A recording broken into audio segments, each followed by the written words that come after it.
Hi, everyone. This is Norman Koshnak here for Eyes on Cricket with Norman Koshnak. I'm excited. I don't know about you, but I'm extremely excited. I'm excited about the game at Lords, but I'm even more excited that I've got my good friend Siddharth Vishwanathan sitting next to me here. How are you, Sid? Thankfully, much better now. I was a bit under the weather for a couple of days, and plus the Olympics is over. But now cricket is back, and we are going to go non-stop with it until the end of the year. That's exciting, isn't it? That really is Yep. exciting. So, do you cover the Paralympics at all? Do you get much involved with that? We will cover the Paralympics because they have created more history for us. They have created more history for India than all the other able athletes have. So we have to do it. Yep. 4 gold medals. We in our entire history, we have won just 2 individual medals. They won 4 individual gold medals. And before we won our gold medal in Tokyo, there was one person who had won 2 javelin gold medals for us. Wow. I mean, this guy should be a cricketer, as far as I'm concerned, because you know the story of Jeff Thompson, of course. Jeff Thompson was a javelin thrower before he became a cricketer. That's why that action was so slingshot, and shoulder could be so flexible. But one more sport I think dented his career totally, I guess. Tennis. I think he had a tennis injury, and that's what reduced his impact. And then a collision with one fielder. No, that was in a game of cricket. He actually collided. It wasn't a game of tennis. He collided with Alan Turner driving for a ball. Yes. Yep. And that really damaged his shoulder permanently. That meant that he never bowled the same speed. But they still maintain, Rod Marsh, Len Pascoe, all the guys I talked to, they maintain that he bowled not 150, not 160, but 175. Why? Because they were the ones in the slips. And they said they've never faced, as a player, that sort of bowling. And for him to bowl a short ball and for it to hit the side screen on the full, think about that. Think about that. Especially those and he was also capable of throwing the ball not from the sideline to the stumps, but from the sideline to the other sideline. Boundary to boundary. Indeed. That's why they said, if Lily doesn't get you, Tomo will. Ooh. I don't think Tomo, if you see Tomo physically, even now, he's 70 years of age, he's still lean in a fit sort of way. He's got a bizarre physique. I mean, he's got a platinum knee, mind you. That's nothing. All right. So today, where do we start? Did you watch I watched a lot of the so-called press media conferences from both Kohli and obviously Bairstow, Root. They've all had discussions. It's very clear that we'll go through it in more detail, but up front, Broad's injured and out for the series. Series. Yep. That's significant. That's very significant. Having lost Stokes already and Jofra Archer. So Broad's out for the series. Anderson looks like he's out as well, correct? Yep. Anderson's also out. So in one stroke, you've lost 1,000 wickets in just one stroke. But Monty Panesar is in, I hear. Hi, Monty.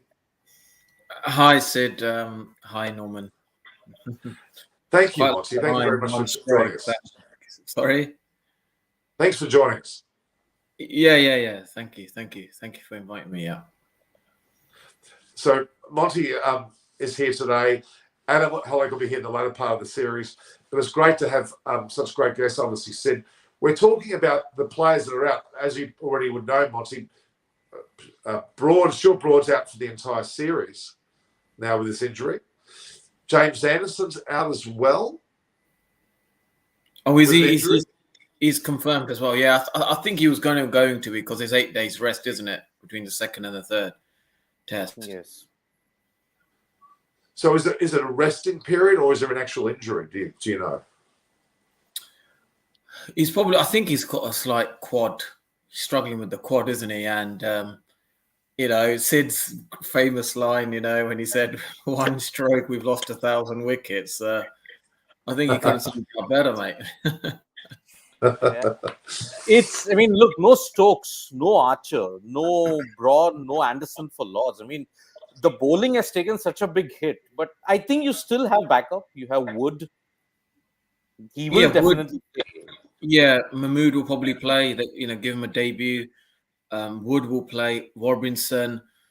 they'll probably go with 4 seamers and a spinner because it's slightly overcast here this morning. Yeah. So, they'll probably go with Sam Curran, maybe, add a bit of variety. But yeah, look, Moeen Ali, he's not going to really I'll be surprised if he, gets a lot of first innings wickets, maybe second innings, but that's only if England, post a good total. Do you know what I mean? So, Yeah. The top orders and all that great. Probably give Haseem a go as well, So there's a lot of debutants, and this is the perfect time for India to really capitalize. And the last time they won was 2014 when Ishan Sharma took 7 wickets and won that game for them. So this is a huge opportunity for Virat Kohli and his team to actually win this Test match. And then when Jimmy Anderson comes back in the third, they're already one ahead. So this is the time for India. This is absolutely perfect time for India. There is no Jimmy Anderson or Stuart Broad. They've got to go in there and thinking we've got to come out winning this Test match and move on to the third Test now. But even more so, hopefully Kohli wins the toss so he can elect to bat first to put icing on the cake.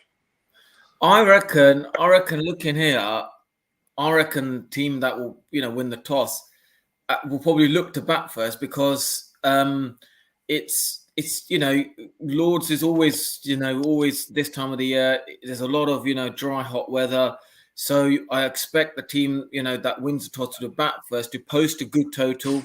They'll be looking to post to at least 350, 400 if India India win the toss, and then that's it. The whole pressure is on the England top order.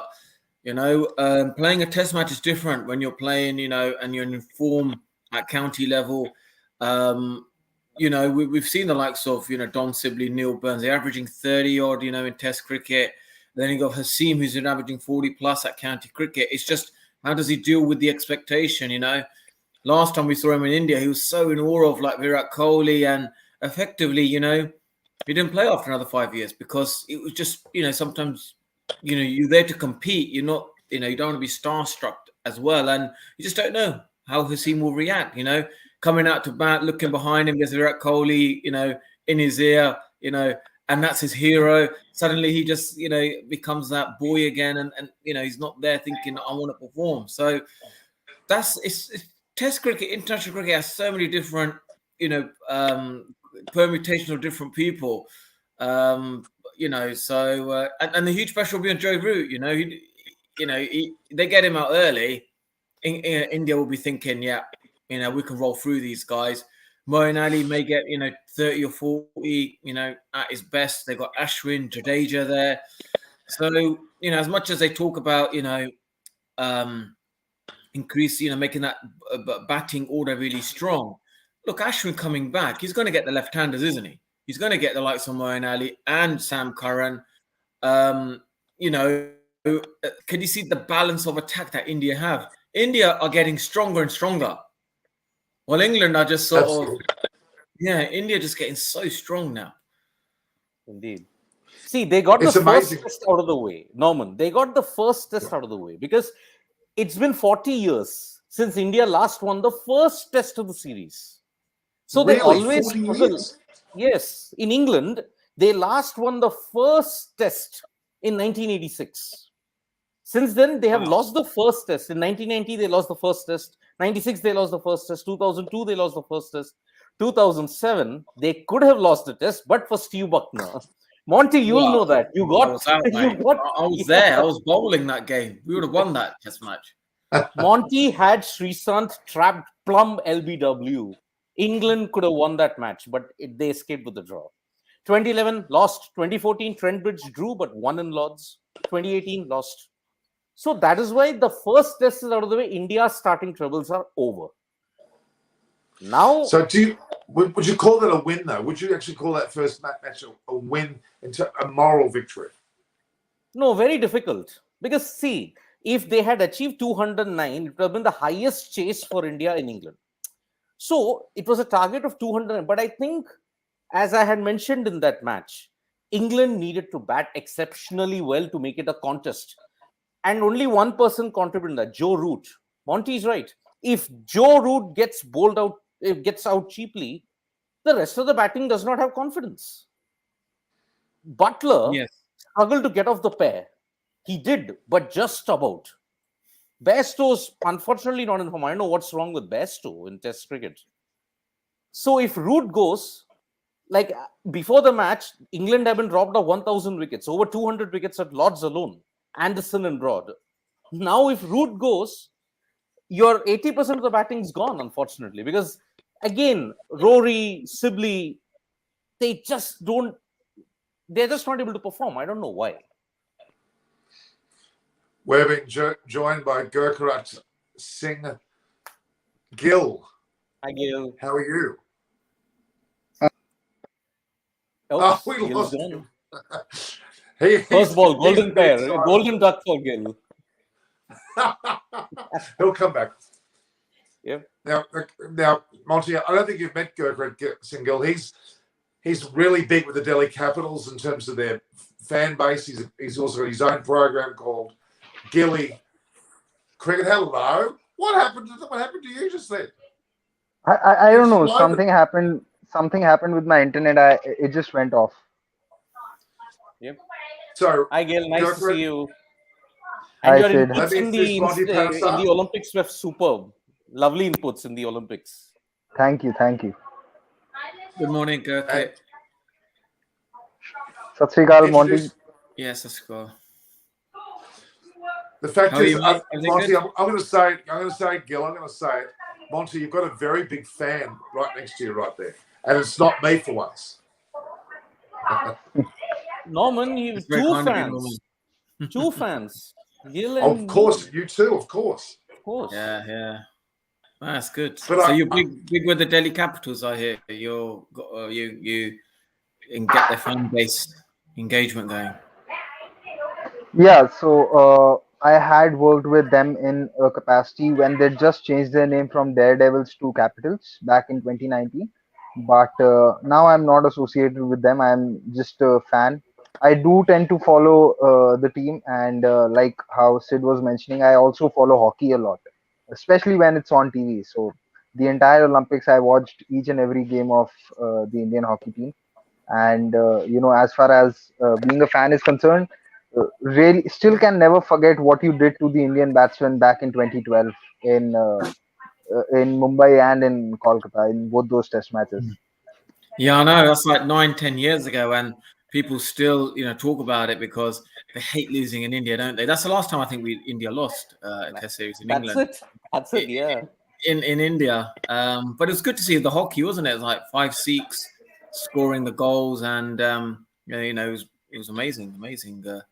How is the Olympics? How is India shaping up? Like, you kind of, I thought they would have won a few more medals, or is it just, we could have won close to 10 had the shooting contingent not disappointed us. I mean, we expected a couple of medals from shooting. We could have won 10 medals had the shooting contingent not disappointed us. We lost out on so many medals in shooting, at least 3. Then one of our wrestlers, I think, unfortunately, he lost bronze in the very last round. And our 10 seconds to go. Yeah, 10 seconds to go. Our ace wrestler did not step up. Vinesh Fogart, she didn't step up. So we lost 4 medals. But yeah, the India women's hockey team, so near yet so far. They had bounced back from 3-1 down to 3-3, but they conceded a goal in the last quarter.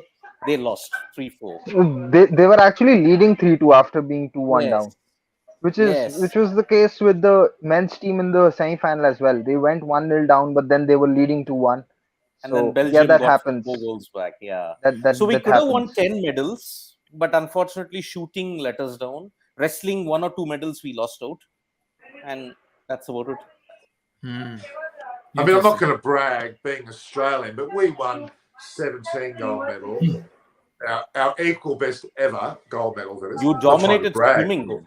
But actually, Norman, I wanted to ask you a question. Yes, Monty. What's the regulation, the new regulation, 28-day quarantine for the Australian athletes? It's been a mess.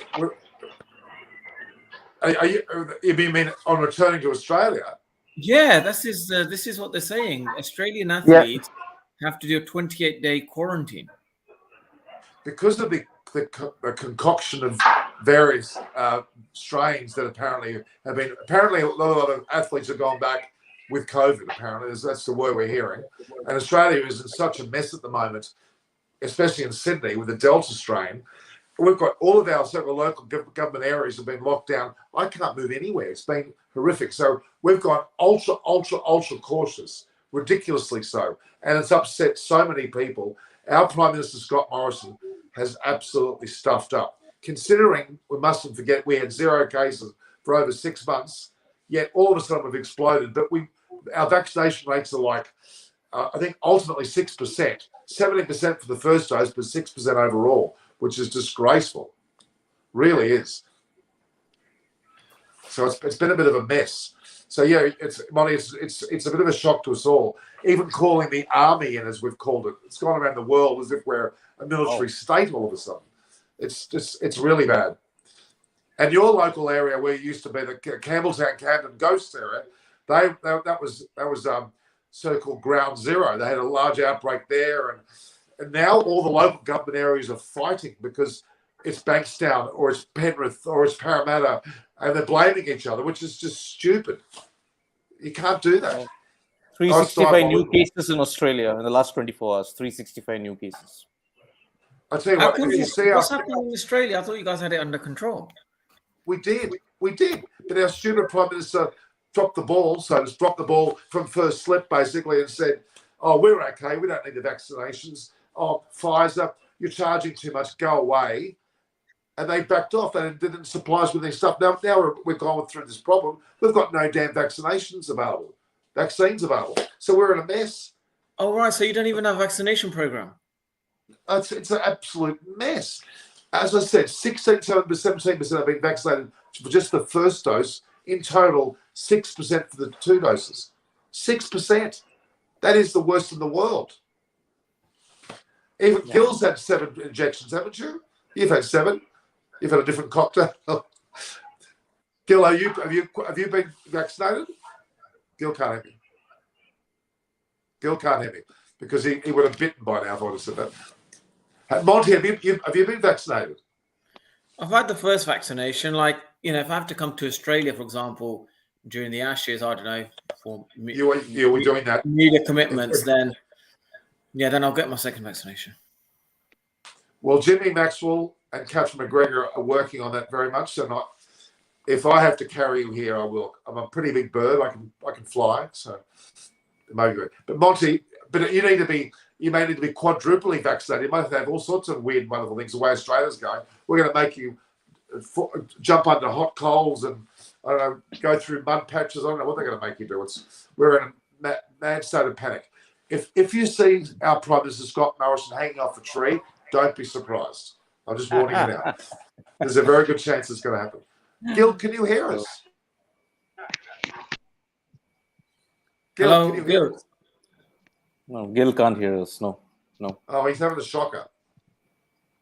Yeah, his net is gone, I suppose. Okay, so let's get back to the sides. Now, it looks as though India will be virtually untouched. The only change, which is well known as Shardul, is out injured.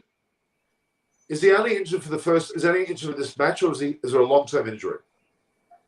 No, I think he's injured for this game.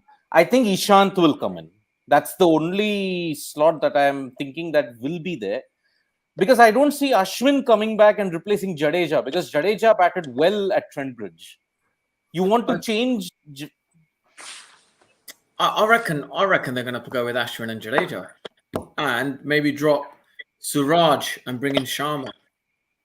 Okay, so that means the pitch at Lords will turn a lot more this time because of the heat and whatever's happening. Yes, it's only today. The weather's not that great, but I think they're going to look at the weather today because it's overcast today, this morning. That could be the fact. Today's the only day for it. Today's the only day it's overcast. All the other days are hot days. Because in 2018 they played 2 spinners. They played Ashwin and Kuldeep. But I think the conditions at that time totally confounded India. I think it was grey, it was dull the full time. Yeah, so I think that. Yeah. So I think and the combination.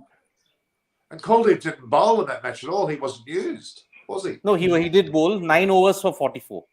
Well, that's not many overs, though, is it? See, Yeah. in that test match, they had already lost 5 sessions before the toss happened, and the biggest goof up which I thought at the point of time was when Hardik Pandya came out for the press conference. They asked him that why did you select Kuldeep, and he said that we selected him thinking that it would be going to be a 5-day test match, but the Yeah. toss itself had happened on the second day, so it was a major issue. Plus, see, there's a difference between having a finger spinner and a wrist spinner. Kuldeep had also till that time had never bowled with an SG ball. With Ashwin and Jadeja, you don't have that case. Both of them have bowled with the SG ball, and both of them offer a lot more control than what a wrist spinner would do. And I'm thinking on the same lines as Monty. I think India will make two changes. They will bring in Ashwin and they will bring in Sharma, because on day four they realize the value both these bowlers bring into the bowling attack when the conditions are not so conducive for bowling. When they're flat conditions, both these two bowlers offer a lot more control than what a Siraj or a Shardul might. Even Shami, for that matter. Shami went for over 4 runs per over in the second innings. So I see these And two I think changes happening. Shantil, did you notice? I think Shami was slightly tight in that second innings at Trent Bridge. He was not Mm, looking his usual self yeah, as he did in the yeah, first innings. yeah.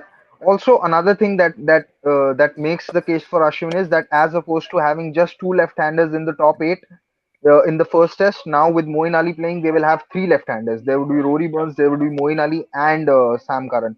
So I'd like India to play Ashwin also, because if you play Ishant, Shami, Bumrah, and Siraj, you have probably four number 11s.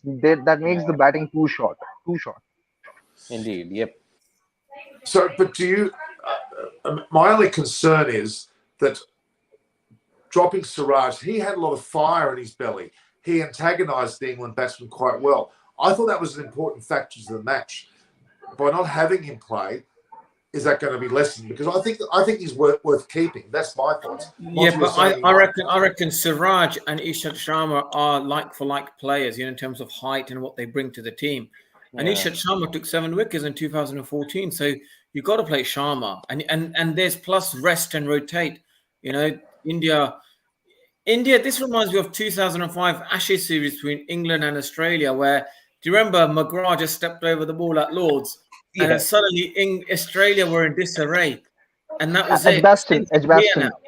the He he took yeah. he took a fifer at Lords. It was at Edgbaston that he Yeah, stepped he over the trod Yeah, ball. on that sorry, ball in Edgbaston. Edgbaston. Yeah, Yeah. Edgbaston. Sorry, it just has that similar feel to it. Like no Broad for the rest of the series.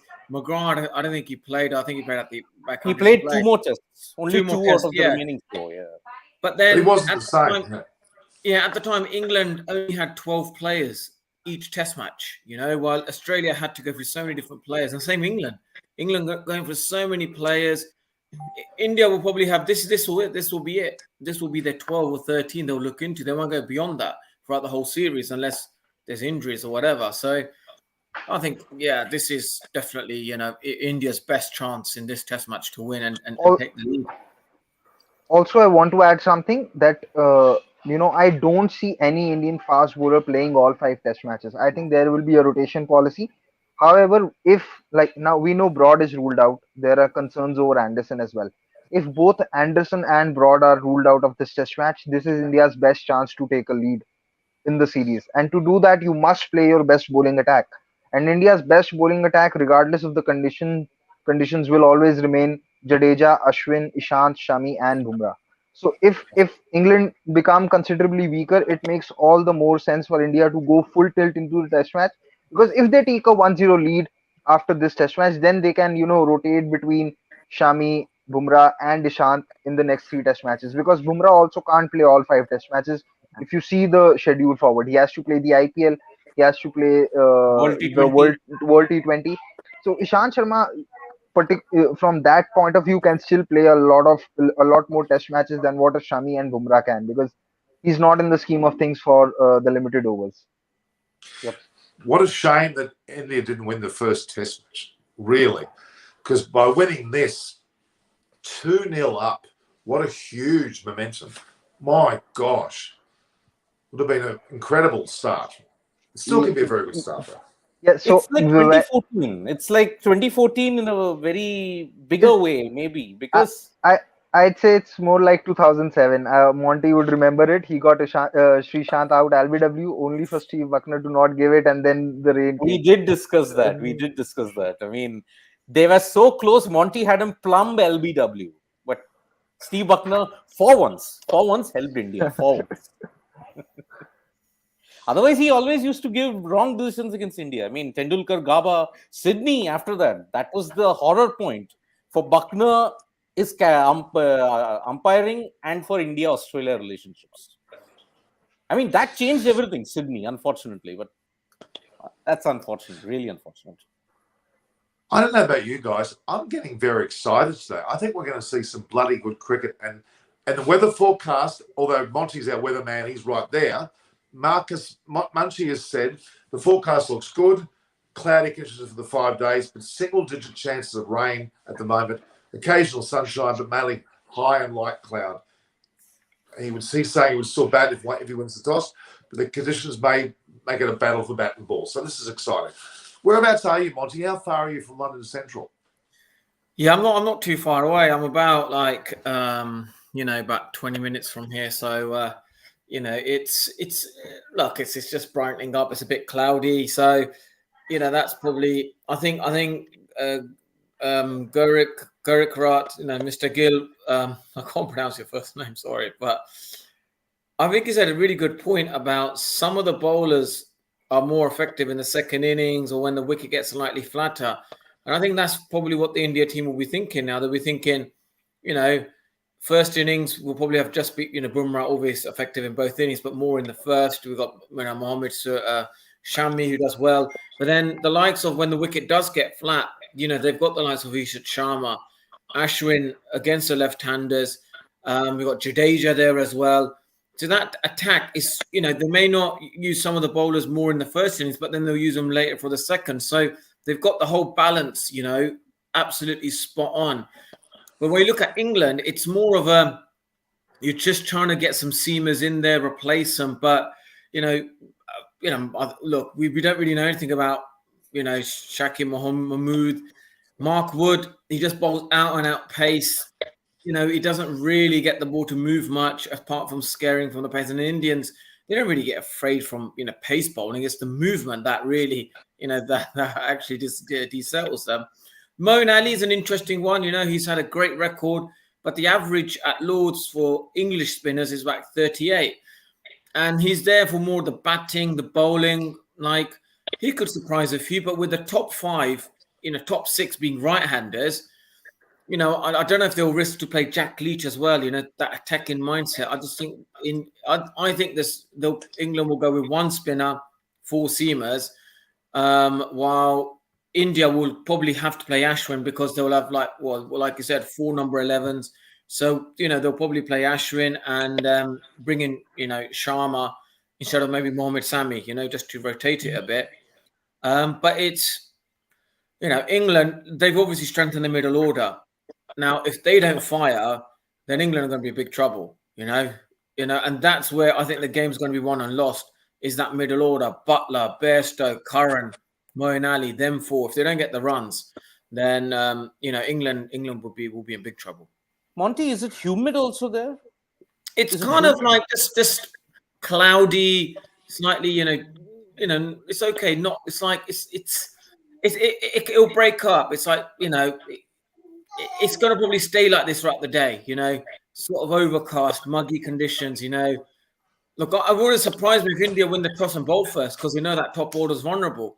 They'll be thinking, why should we win the toss bat first and give these new guys a chance on conditions which are more favourable? Let them bowl tomorrow. Let this England team bowl tomorrow on slightly hotter conditions which favour our batting. And India may even just, look to skittle them, today. So, yeah. Yep. So okay, let's think about this. Go ahead. Just wanted to add something on Moeen Ali. So although the average for spinners at Lords is around 38, 39.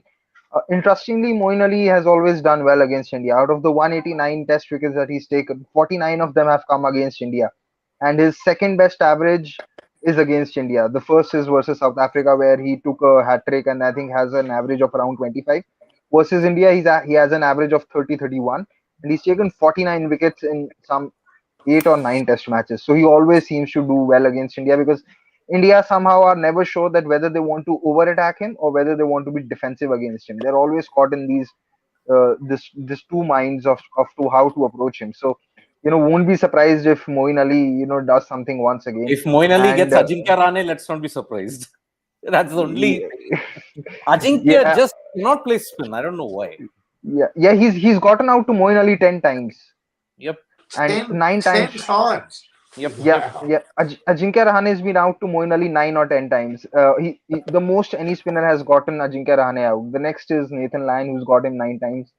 So Moeen Ali always, brings something against India. And as far as Jack Leach is concerned, I think England also need to consider the fact that when England were touring India, Jack Leach got Rohit and Pujara out four and 5 times, and both of these are good players of spin. Pujara is definitely a very good player of spin. He has never gotten out to someone like Rangana Herath in his career ever. He averages more than 100 against Nathan Lyon. So if you're able to do that against the likes of Pujara and Rohit, regardless of how helpful the conditions were, you are a good enough spinner to walk into an 11 if the combination and the conditions allow for it. So, and also if I look back at the 2014 Test match on the days 4 and 5, I remember there was a lot of rough outside the left-handers off stump created due to the fast bowlers, and even MS Dhoni was standing a little behind the wickets to Ravindra Jadeja. So I don't think if both the teams do play two spinners, it would be as bad as a move as a lot of people might make out to be. Here's a question for you, Monty, from Munchie, who's our regular here. Question for Monty: as an off spinner, would the nursery end be the preferred direction to bowl from? Yeah, definitely, because I think just with the slope, you can catch the outside edge, and also, I think it's just it's difficult with the slope for batters to adjust sometimes. So yeah, definitely. Interesting. So, Siddharth, okay, despite all the superlatives we're giving for India at the moment, they're going to win, England are down. What is the concern for India? What do you think the concern is in this match? Despite what we're hearing about the lack of players on England's side, what do you think is a concern for India? I think that similar collapse that we saw in Trent Bridge, the middle order collapse. Pujara, Kohli, in particular Kohli, and Rahane, that collapse. I mean, every time India have told, what has been the major problem for India in overseas tours? That one particular session where they collapse. It happened in Trent Bridge, but luckily the tail and to a certain extent the lower middle order helped India out. Ravindra Jadeja helped them out in Trent Bridge. So that is why you could get to a par total here. But then again, if the Indian batting collapses in one particular session, then you've squandered the advantage. That is the only concern that I'm seeing, that inability to not stop that collapse. I mean, Anderson got Kohli out after 7 years. That's the amount of discipline that he had shown. But now, where is that discipline gone? I just don't know. Now it's been 2 years. 2 years ever since Virat Kohli hit a century in any format. And he's not done well at Lords also. If you look at the 2 tours, he's not done well there. So, if Kohli continues to fail, that is the only area of concern now that we have to start. You have to start now saying, what's wrong with Virat Kohli?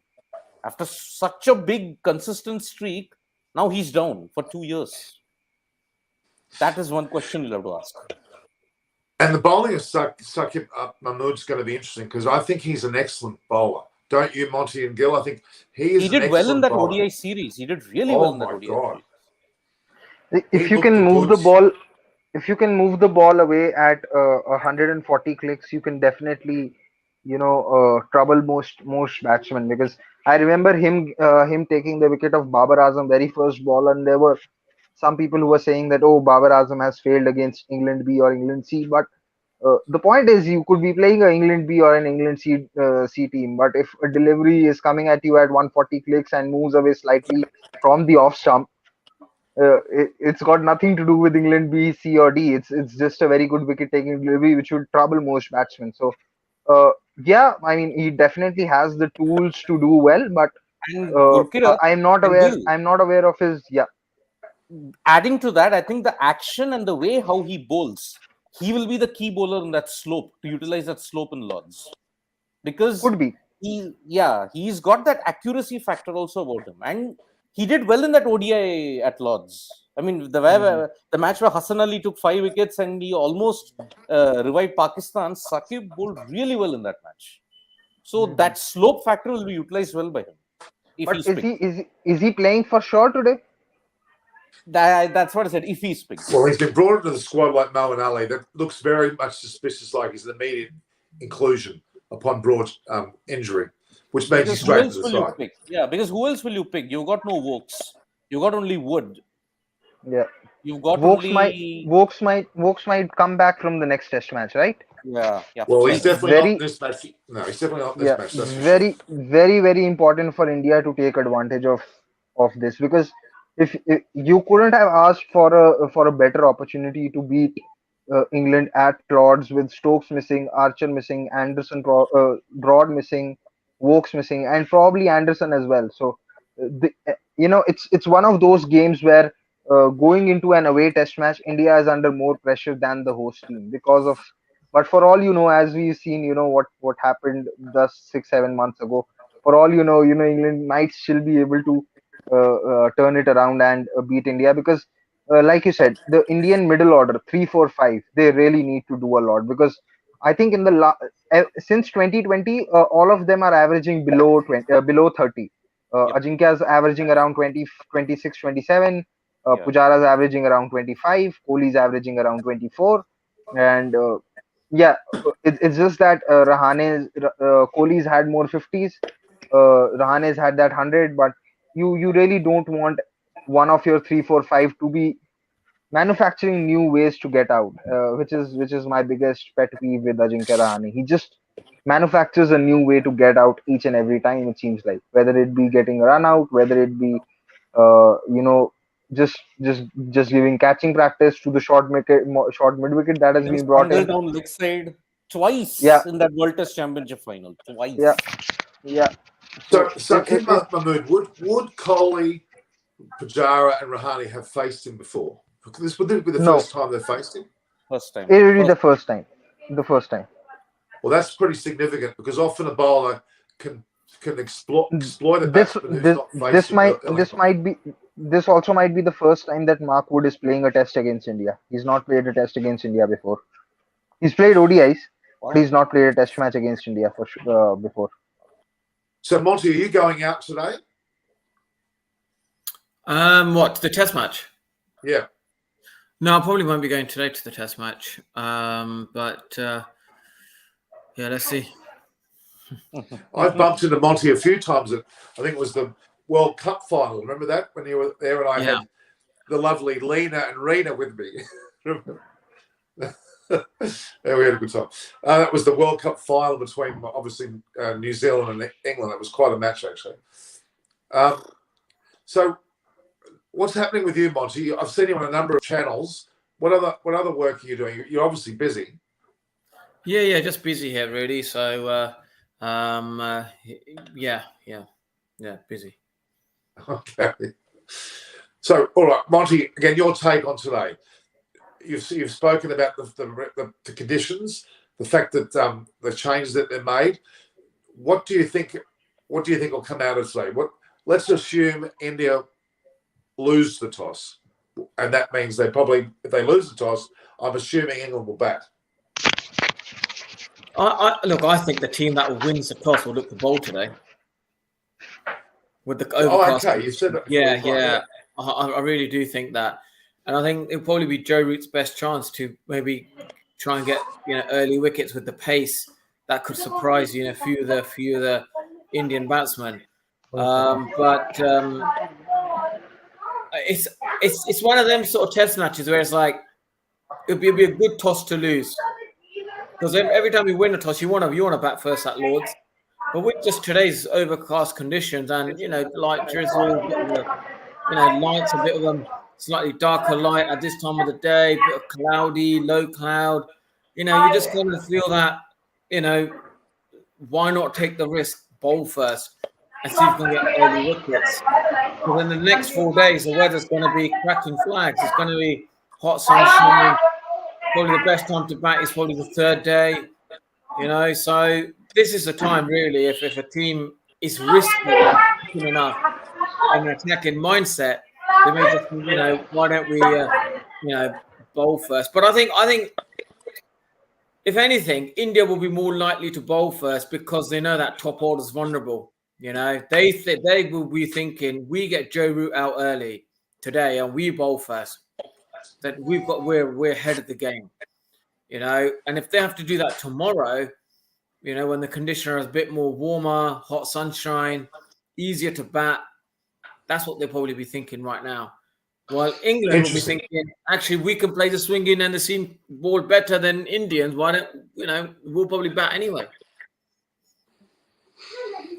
It's intriguing. It really is, because to me, the pressure's on England because they've got changed their team, but it could actually backflip and go back to India because there might be an expectation that they should win this, and England could have a nothing to lose attitude as well, having made so many changes. That can actually have a mental mindset that may actually hinder India, despite the fact that they should be the superior side. I disagree with you, Norman. I disagree with you. That top four is just the weakest we've ever seen in the England team. Right. Yeah. Simple as that. That top four is so weak that even on flat conditions, they'll probably be 3 down. So was Rory Burns injured? Because I heard Johnny Bairstow talk about Burns having to go get some sort of scan yesterday. Was that correct? Did you hear that? I don't know. Well, I've heard that there was a scare about Rory Burns, whether he was hit by a ball in nets or what, I don't know, but he could be in doubt. So, yeah, you're right. The England openers are the top four, as you're saying, is at its weakest, except for obviously Root, who's clearly the standout. And if Root goes cheaply, it's a diabolical situation for England, quite frankly. I mean, they would have easily lost the first test had Root not got that 109 in that third innings of the match. Really was significant. They would have been all out and finished by after tea on the fourth day, quite frankly, the way their game would have transpired. It's quite a pivotal situation with Root. And the psychological effect of the first match. India went very close to winning, but didn't. England, you could argue, survived. What's your thoughts on that, guys? Would that have affected either side? I think you have to take it as a new game. You really can't be thinking too much about what had happened. And although India were ahead, I wouldn't really say that they were sure shot winners, because, like Sid also mentioned, Indian team is also very prone to collapsing. So that 52 for 1 could have very easily been 80 for 4, and then it could have been anybody's game. So India were definitely ahead. They will take a lot of positives out of the game. The biggest one being KL Rahul. The other one being Jadeja finally doing well with the tail while batting, and then Jasprit Bumrah coming back to form. So there are a lot of positives, but I don't think India will be harping too much onto what if we could have taken that 1-0 lead, because there's not much you can do about it. And this team is mature enough to realize that you can't be living in the past. You can't be thinking, oh, we had them on the mat in the previous match, we'll do that again. You just can't be thinking that way straight away. You have to accept and realize that Joe Root is a class batsman. He can score runs against you once again, and they have to lay out the plans accordingly, which I thought that they had in the second innings. But someone like a Siraj wasn't disciplined enough, because he was giving too many boundary balls in between, which is not creating the sort of pressure that you want from a test match bowling attack. And same with Mohammad Shami. So you would expect India to come out even better than what they did in the second innings of the previous test. Okay. So you're then saying that Siraj underperformed in that second innings? Probably you can say that, but it's also to do with the number of overs he bowled, because I guess since Shardul was injured, he had done a lot of over bowling. He had bowled some 23, 24 odd overs, and Virat wasn't at his best as a captain also, because someone like Ravindra Jadeja only bowled 13 overs, out of which two of them were just before the new ball. So he didn't really allow Ravindra Jadeja time to settle into a rhythm also as a bowler from one end. So yeah, I think somewhere the fourth day also gave India a wake up call or a realization that uh, Ravindra Jadeja is definitely a better batsman than Ravichandran Ashwin, but you can't expect him to do similar things with the ball that Ashwin is capable of doing. There's a Indeed. difference of class in their bowling, and you have to accept that. Now, what they have to take a call is that are they okay with just that, or they want to play Ashwin as another spinner, because uh, probably Ravindra Jadeja is not enough to do the job if the track is providing some assistance in terms of This is bounce it, and exactly. turn. Yeah, you're spot on here. With that left-handers in the team, Ashwin comes in there. They haven't faced a lot of Ashwin, takes pressure off Ravindra Jadeja, and you were spot on in the second innings. There'll be different bowlers in the first innings to the second innings, but that attack of playing two spinners, Ishant Sharma, Jasprit Bumrah, and probably Mohammad Sami if he's fit. I reckon you've said it spot on there that some of the bowling will be strong in the first, but overall when that wicket gets flat throughout the Test match, we'll see the likes of Sharma and Ashwin coming more into the game. So that attack looks perfect for this Test match. Also, sometimes I think people get into an impression and think that someone like an Ashwin is a one-trick pony, which he isn't, because you saw what happened in the World Test Championship final, even under overcast conditions, even on conditions which were conducive for swing and seam bowling. He was the one which stood out. He got India two wickets in the second innings. He was brilliant with the ball in the first innings itself. So Ashwin's not anymore the bowler who really needs the pitch or the conditions to help him. He's become too smart and too experienced to be able to work out his own way regardless of how the pitch is behaving. Excellent. So, Monty, what are you hearing locally? Is it a crowd Is it a full crowd? Is it going to be a COVID-19 style crowd in terms of No, there'll be a lot more crowd. We've obviously had a vaccination program in 6 months in advance, so we hear everyone believes in the vaccination. Everyone is like, there's so many cases who've been anti-vaxxers, and then they've either suffering or they passed away like a week ago, and they said, I wish I took the vaccine. So a lot of I've had my first jab, probably get my second. A lot of people had their vaccination. We kind of get a sense of normality back here. So yeah, this Test match, you'll expect a full crowd, expect a blockbuster, India versus England versus India. It's just, you know what cricket's like. You have some newcomers and they could light it up with the pace. Mo Nally coming back, he could again, bowl so well against England because he does do that. And it could just, completely backfire on India, and that could be the excitement of cricket. No one knows Saki Mahmood.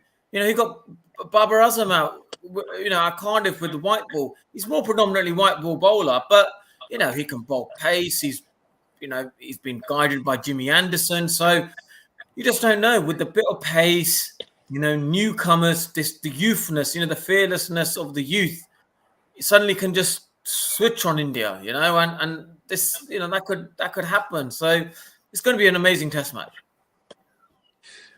Actually, I'm having a thought now that Sakib Mahmood may come in and get a fifer, and I hate to say that 3 of his wickets may be Pujara, Kohli, and Rahane. Let's hope not, for India's sake. Debutants do well against India. It's always happened. Debutants do well against India. Yeah, there you go. Ask Monty. Yeah, exactly. But Cameron Green, that was Cameron the first Green, Cameron Green of Australia didn't really do that well. So I think that was another reason why India won that series. But the Aussies are in nowadays 2000 not the benchmark anymore, Gil. But in 2006, Monty and Alistair Cook were the debutants. Both of them did well.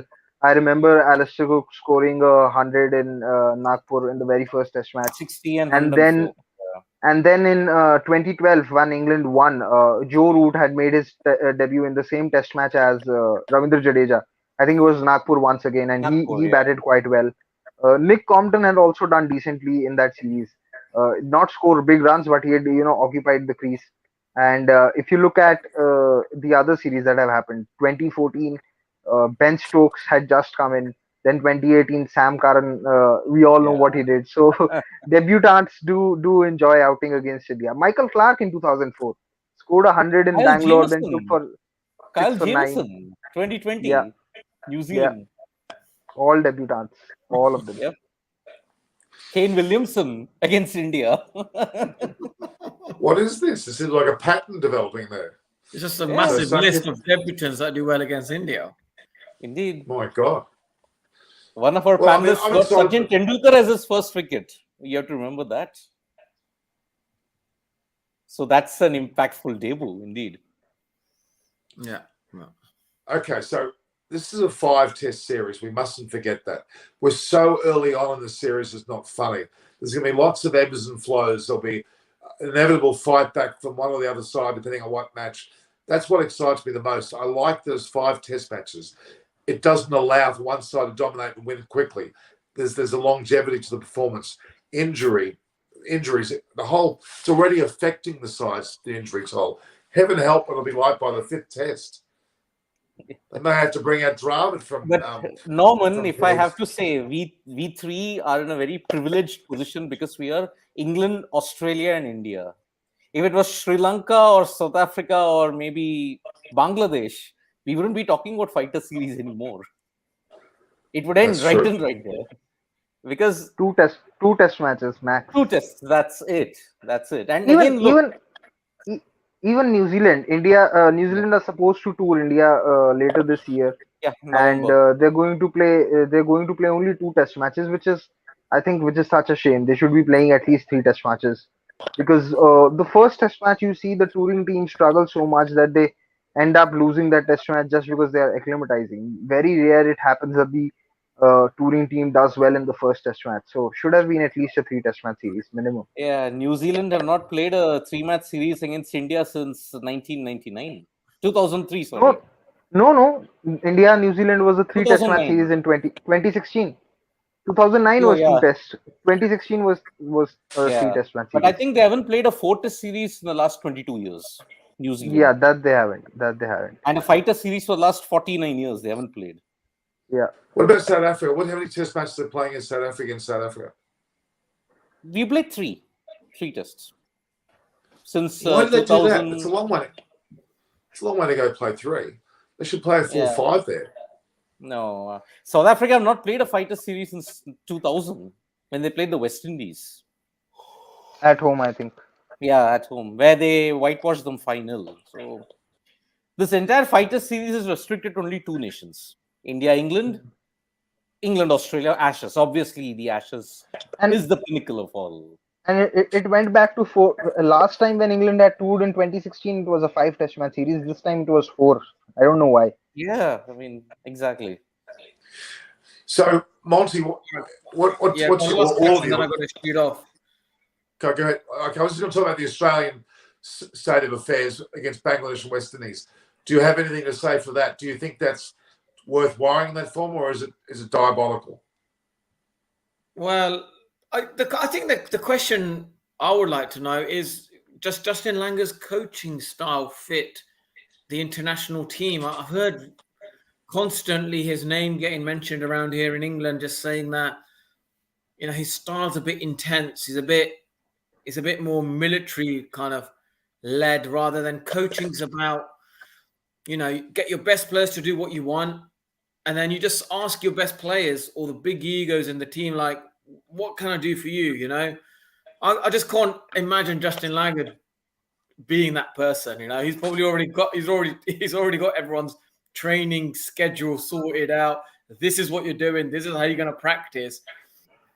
And I think, is that really helping? Like someone like Tom Moody, he's doing incredibly well here in the 100, and he's learning all the time. Like, Darren Lehman is another one. Like we've got, there is a perception that Australian coaches around world cricket are probably known as the better coaches than maybe others. Comes to international, which maybe there is some case to that, because we don't see any English coach as a head coach in Big Bash, but yet we have Australians in the 100-100. So maybe they're just better at man management, better at managing egos, better international coaches.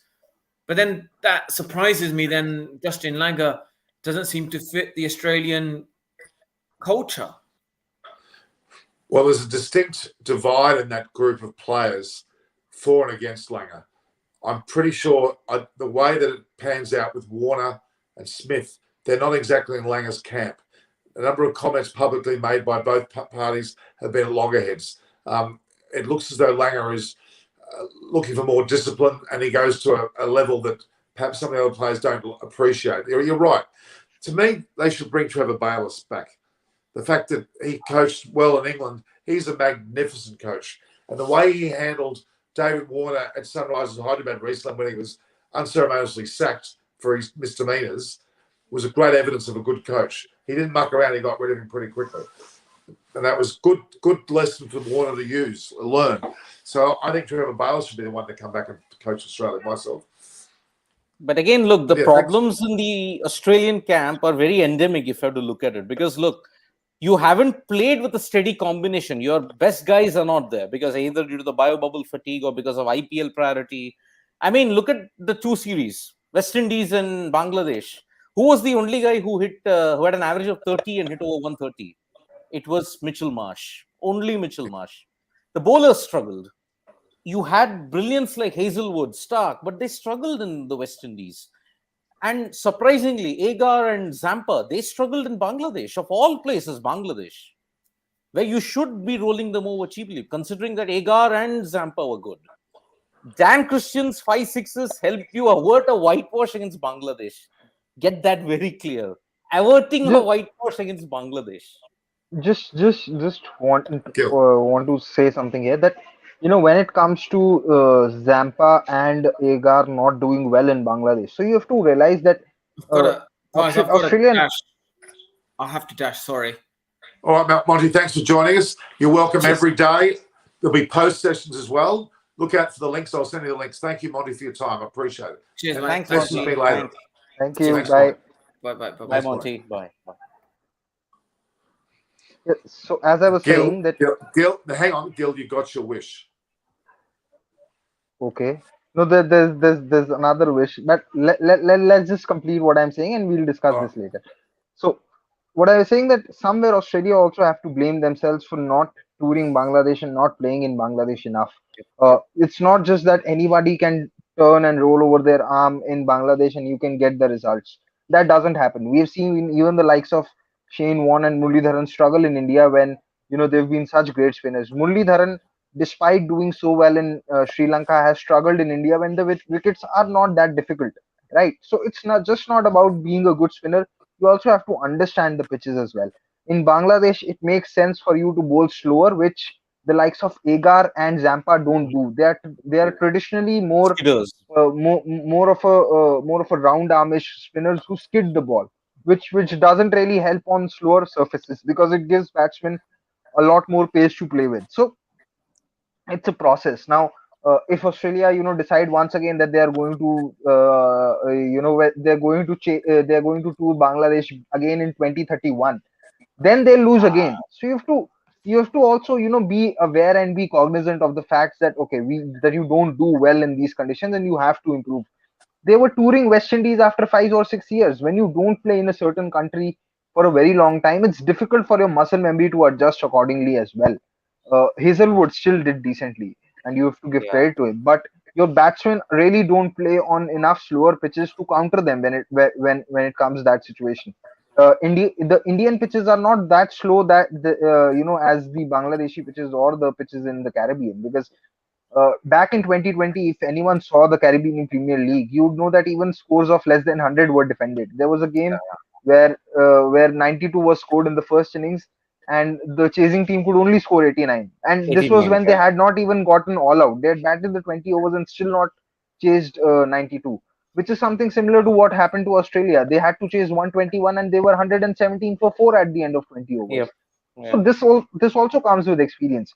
I'm not saying that the batsmen don't have ability, but what I'm saying is that you haven't really played enough to counter those situations and those bowling attacks. Indeed. And Australia haven't won a T20 series since 2019. You've lost 5 consecutive against England, Yeah. New Zealand, Yeah. India at home, West Indies and Bangladesh. Yeah. They're barely in the top 6 nations. They're barely, maybe 6 if they're lucky at the moment. Yep. They could even be lower than that, honestly. Really, because India, England, let's say West Indies, New Zealand, Pakistan, then you might consider Australia or South Africa, then Australia. You're in a very tough group in the World T20. You're in a very tough group. You've got West Indies, you've got England, you've got South Africa, and you could potentially be joined by Sri Lanka. Potentially. Or if you know what, I think if Australia probably had to play the qualifiers with Sri Lanka and Bangladesh and Ireland and Netherlands, very good chance that they would have missed out as well, because Ireland and Netherlands are not just pushovers when it comes to T20. Ireland have a left arm bowler. I don't know how much you have seen of him. There's a Joshua Little who I find very impressive, and I genuinely think that he can get an IPL contract over the likes of Daniel Sams, and I'd say even Kane Richardson, who are just one-dimensional bowlers. Also because he provides the left arm angle. Then Paul Sterling, we know how well he's been doing for quite a long time for Ireland, and then there are other bits and pieces players in Ireland who do decently. There's Simi Singh, who's done decently. There's another spinner there's George Dockrell. I don't know how many of the left arm the left arm spinner who's gone the Steve Smith way. So there are enough players in Ireland for them to cause an upset or two, because 2020 is such a short game that you just need 2 or 3 overs of brilliance, and then you can carry on the momentum. So yeah, Australia must be very wide. Bits and pieces, though. I didn't like the way you said bits and pieces. But it is a cricket term. I know there was a lot of outrage when Sanjay Manjrekar had used it for Ravindra Jadeja, and I'd say even perhaps correctly at that point of time, because Ravindra Jadeja till 2019 was a bits and pieces players in white ball cricket. He wasn't bowling his 10 overs. He would bowl 6 or 7 overs, and he would hardly play more than 20 balls on average. So, and I remember Sangakkara using the same term as well for one of the Sri Lankan players, and he said that it is a cricketing term, which it is. So I just thought it was. It's not I'm not. Did I say it wasn't a cricketing term? I don't think it's a very nice cricketing term. Yeah, I didn't make those terms, so I really can't say anything about it. All right, now I'm going to guess here. I'm going to have to say, okay, Siddharth, thank you for joining us. I hope you enjoyed Monty, and I hope you enjoyed Gil. Gil, you're not going anywhere. Anytime. I'm going on for a bit long. In fact, I'm going on for another hour. But you may not want to stay the whole time, Gil, but we're going to stay for another hour. Thanks, Sid. Post-match, if you're on, you're on. Okay, all right. Only pre-match. Okay, we'll see you pre-match. All right? Absolutely. Thanks, Sid. See you. Thank you very much. Bye, Norman. Bye, Gil. Bye. Bye. Pleasure. Yeah. Now, Gil, Mr. Gurkharat Singh Gill, are you happy? What was your phone? Your phone was playing up. There was all sorts of issues going on. Yeah. So I'm not at my home. I'm in a different city. So this happens for some reason. There's an issue with the connectivity, and I wanted to join today because I know there was a lot to discuss. Monty joining was a surprise, and I'm very happy that I was there when he did. And yeah, I'll join you post match as well. I don't think there's much to discuss left for the game now. So David has joined us. Thank you, David Gravity. How are you? I'm fine, thanks, Norman. You just missed Hello, David. Gil, you met Gil before. Yeah. Monty was on for an hour, and he was quite blasé. He was quite. I would argue very India favoured, wasn't he? He wasn't so England favoured with his discussion. Who was on before, Norman? Sorry? Who was on before? Monty Panesar. Oh, right. First hour. Yeah. No, I saw Monty at a function last week, actually. Did you really? Yeah, he wanted to take a selfie with me for some apparent reason. Don't know why. Yeah, Monty was on with Siddharth. They were both on for the first hour. Do you know how many first-class wickets that Monty's got? No. Well, given that he played half the period of time that I played, in terms of longevity, he's taken nearly 800 first-class wickets, Monty. Wow. Yeah. So, David, come back more to the middle of the camera. You're on the side a little bit. Just come more to your I think right. it will fit when I leave. It will fit when I leave. The screen would adjust it. No, you Anyway, don't have to leave. No, I had to leave because how many days is it going to take India to win? Given England have got no bowlers. So I wouldn't be very certain of an Indian victory yet, because I know that the Indian team can also self-implode. They very well have that capability. But yes, I'd say that they are favorites going into the game, and I see a result in 4 to 5 days, probably 10 sessions. Well, not 10, 12, 13 sessions. 12 I'll to 13 give you sessions. a theory, all right? This will be Joe Root's finest hour as a captain. Wow. Because I think that when you've got two senior bowlers that he had when he took over the team, that is actually quite intimidating for him. So now he'll have a side with young bowlers in it, or inexperienced bowlers. So his captaincy will really come to the fore. That's my theory. But I personally feel that he's not a great captain. I think he's too defensive at times, and I think he doesn't really think out of the box when it requires. I saw a lot of his captaincy when England were touring India. I know that England would have still lost that series, but I just think that Joe Root didn't give his bowlers enough chances to succeed. Just wait until today. You'll see a different Joe Root.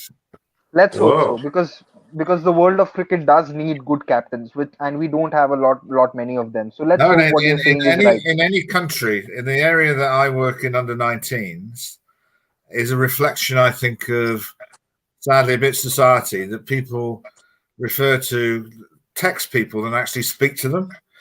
So actually, the conversation, people just are not used to, making speeches to people and things like that. So, we're struggling to find suitable captaincy candidates virtually at that level. Interesting. But look, Gil, I understand your point, but he's also had longevity about his play, and that's a very special trait. And his batting is the best form of captaincy you could ever get.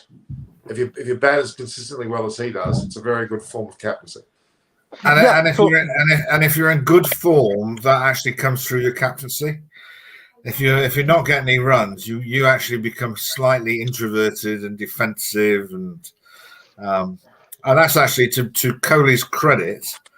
It doesn't matter he gets 0 100, and he doesn't get 0 that often, but it doesn't affect his captaincy. He just plows on. Yeah, he's mentally one of the toughest blokes out there. I'd say that. Mentally, so very tough. Do you see India playing Ashwin as well today? Yeah, I think that India will have two changes. Shardul is obviously out because of injury. I think they'll also drop one of Siraj or Shami and play both Ashwin and Ishant. I think that will happen. Right. Because Moeen Ali is being brought into the side. Now they have 3 left-handers in the top 8. And Ashwin's not the kind of bowler who needs pitches to help himself or take wickets. He's become too smart and too experienced for that. So I do feel that India will play Ashwin. Right. Anyway, I have to leave now. I'll join you guys in the post-match show. Please do, Gil. I'll see you in the post-match show, Gil. I'll send you a link. Gil, this is a tag team we're in, all right? So you leave and I come in. But Gil, you must have been happy that you had Monty on. Did you not know when you came on? Did you see it the first time when you were on? No, I just joined and I didn't know. But I'll post it on my Instagram and Twitter today. Don't worry. Good luck today. All right. Yeah, David, we started a bit earlier at 6. Monty came on, Gil came on, and Siddharth came on, but that's all right. We had a great session. And we'll continue. What have you done with your fanatical girl supporters then? Where are they? Aparna's coming on shortly. She's just stuffing around with her computer. She's been messaging me. Gargi Wankar from India is coming on as well. But Adam has told me to tell you that he'll be here for the last 2 or 3 days. So from day 3 onwards, he'll be here every day. Who's that? Adam Holyoake? Adam Holyoake will be on. So we've got that. We've got a couple of other people coming on. Look, but David, you know the last time you were on, don't you realise that we had 40,000 people watching, and the morning session we had 40,000. So when you come on, people turn up out of the blue. You're very popular now. You may have to have your own fan club started up. So yeah, I've got to have my own fan club. I have my own hat. Which Chris Vernon should have sent to you. Because I'm giving him all the stuff. I know. Well, if we're waiting for Chris to respond, then we could be waiting for quite a long time. It seems like it. If you sent it to his dad, then we had a better chance, really. I think so. I just dropped my son off at the station so he could go to Lord's. He's very excited. And actually, Chris was going to join us live on his way to Lord's, like the whole rigmarole of going to the ground. I find that exciting. I love the way that when you enter Lord's, it's such a spectacle, isn't it? Really, it's a great ground. Well, it's a very historic ground. So, and like most things in life, you just take it for granted, really. So, there was a program on a couple of nights ago about a guy who's doing a railway program around the world, basically, and he was doing the ones about Australia, which I didn't realize. The one that goes from Sydney to Perth, and he was doing stuff around Brisbane, the last one. His name is Michael Portillo, actually, Norman. He's I know him. Yeah, and speaks very well. Dresses really loudly, but he's right. But he did one around. He was traveling around Melbourne, and he went to the. This is somebody who is not cricket orientated at all, and he went to the MCG for the first time, and it blew his mind, really. Just sort of, as he described it, hallowed territory, and actually. You can understand why people say that if they've never heard it before or never seen it before, because it is, without doubt, the biggest. It's the only closest thing I think in any ground, even the Indian grounds. It is like a Colosseum. You could imagine that sort of the Romans. It is. I'm not quite sure what sort of view you get right at the top of the stands. Not necessarily. Well, it's better for AFL. Actually, it's better that viewpoint's quite good for an AFL. Oh, is it? Right. Because you get the whole spectacle of where the AFL players are standing on the field. You can actually see the tactics going on.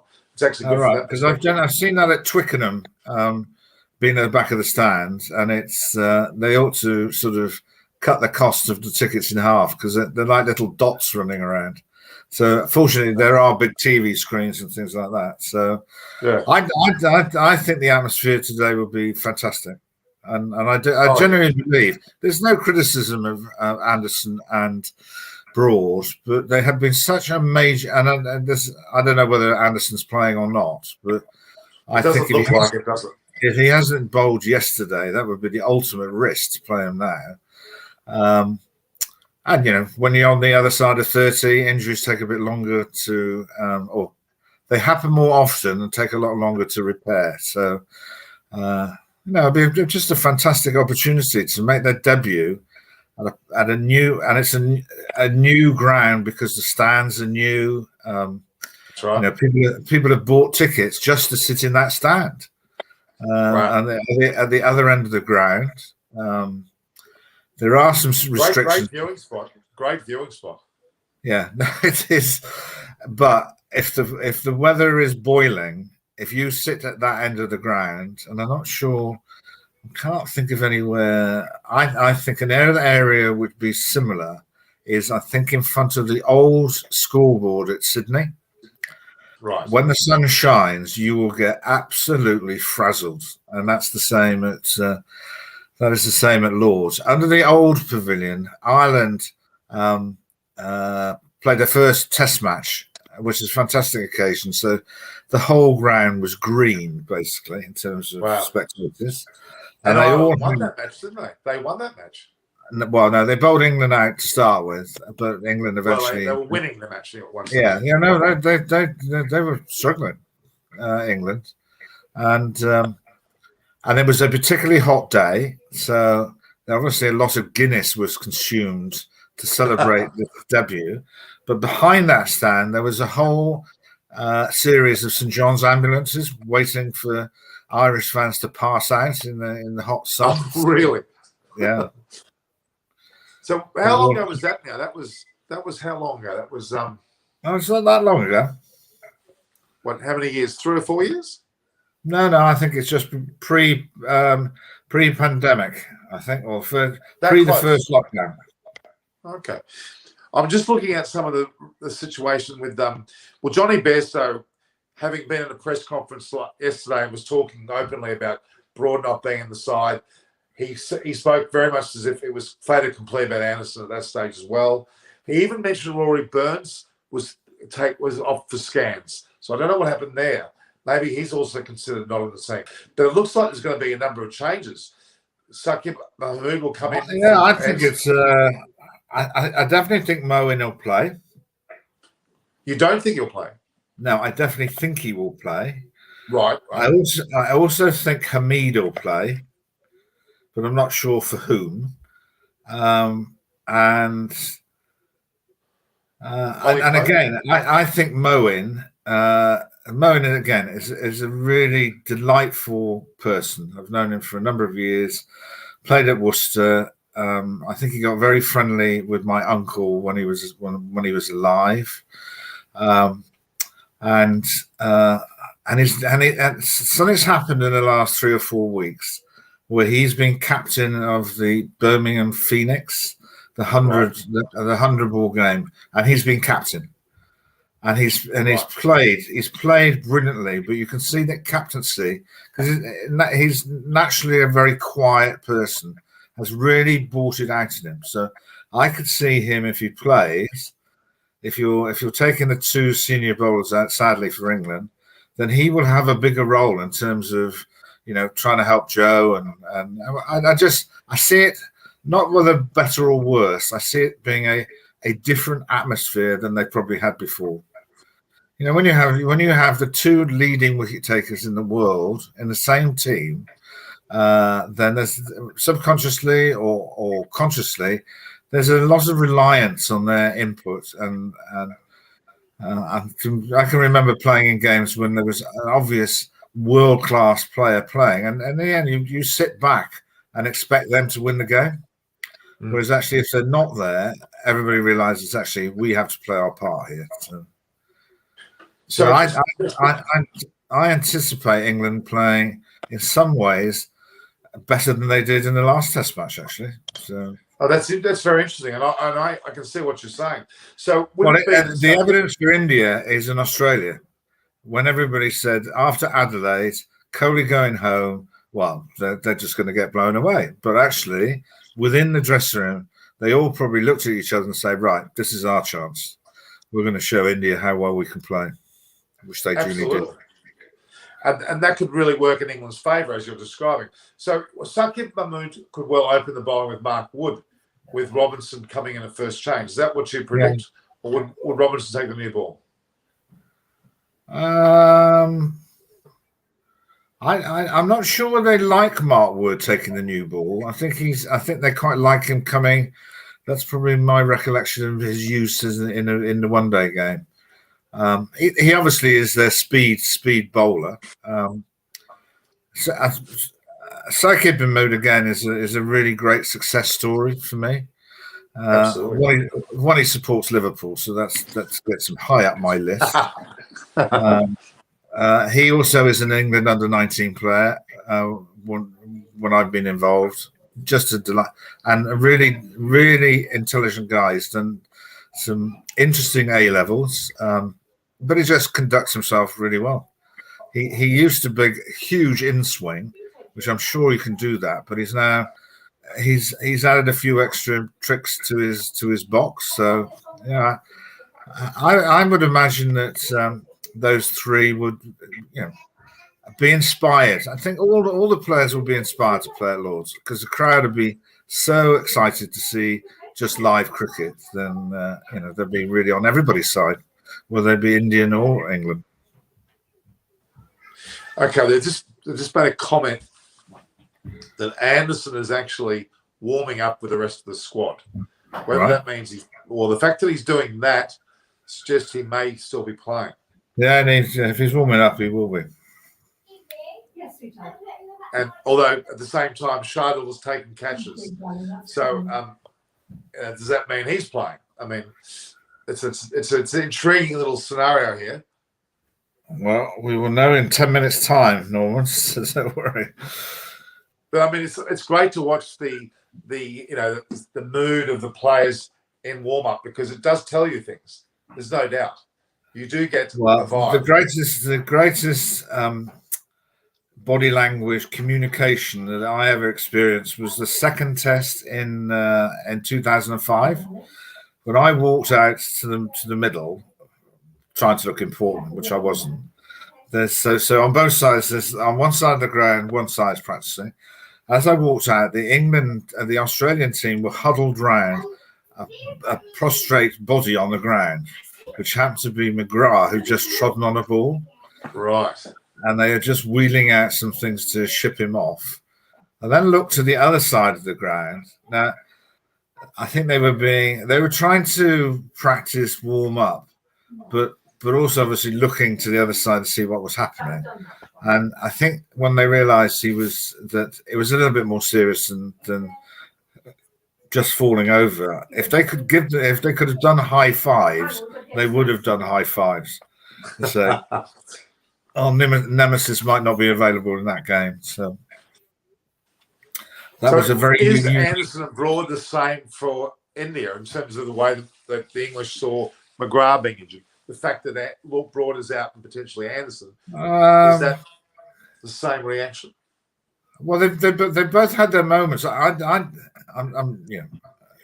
records will probably show something completely different, Norman. But Jimmy Anderson, if the ball swings, is a real threat. And the way that he bowls left-handers now, he's now the complete bowler. I think if we were playing Australia, I think their batsmen get more twitchy about Broady than anybody else. And, if that scenario that I painted about McGrath, David Warner would be running around the ground, wouldn't he? Because he must have an interesting thought process when he takes guard against Stuart Broad. There's a question here, David, from a guy called Suman Awashi saying, Samit Patel, the Indian under-19 player, is now the captain of the USA cricket team in the presence of experience. Interesting how a player has literally been, what is close to being an Indian potential player, having now shipped himself to America. And I think they'll see more of that happening. I think America, in particular, and some of those countries will actually start to poach top-level Indian players to try to bolster their stocks, which is not a bad thing because if they're not playing for India, they'd be happy to play for another nation that could well represent in a World Cup, for example.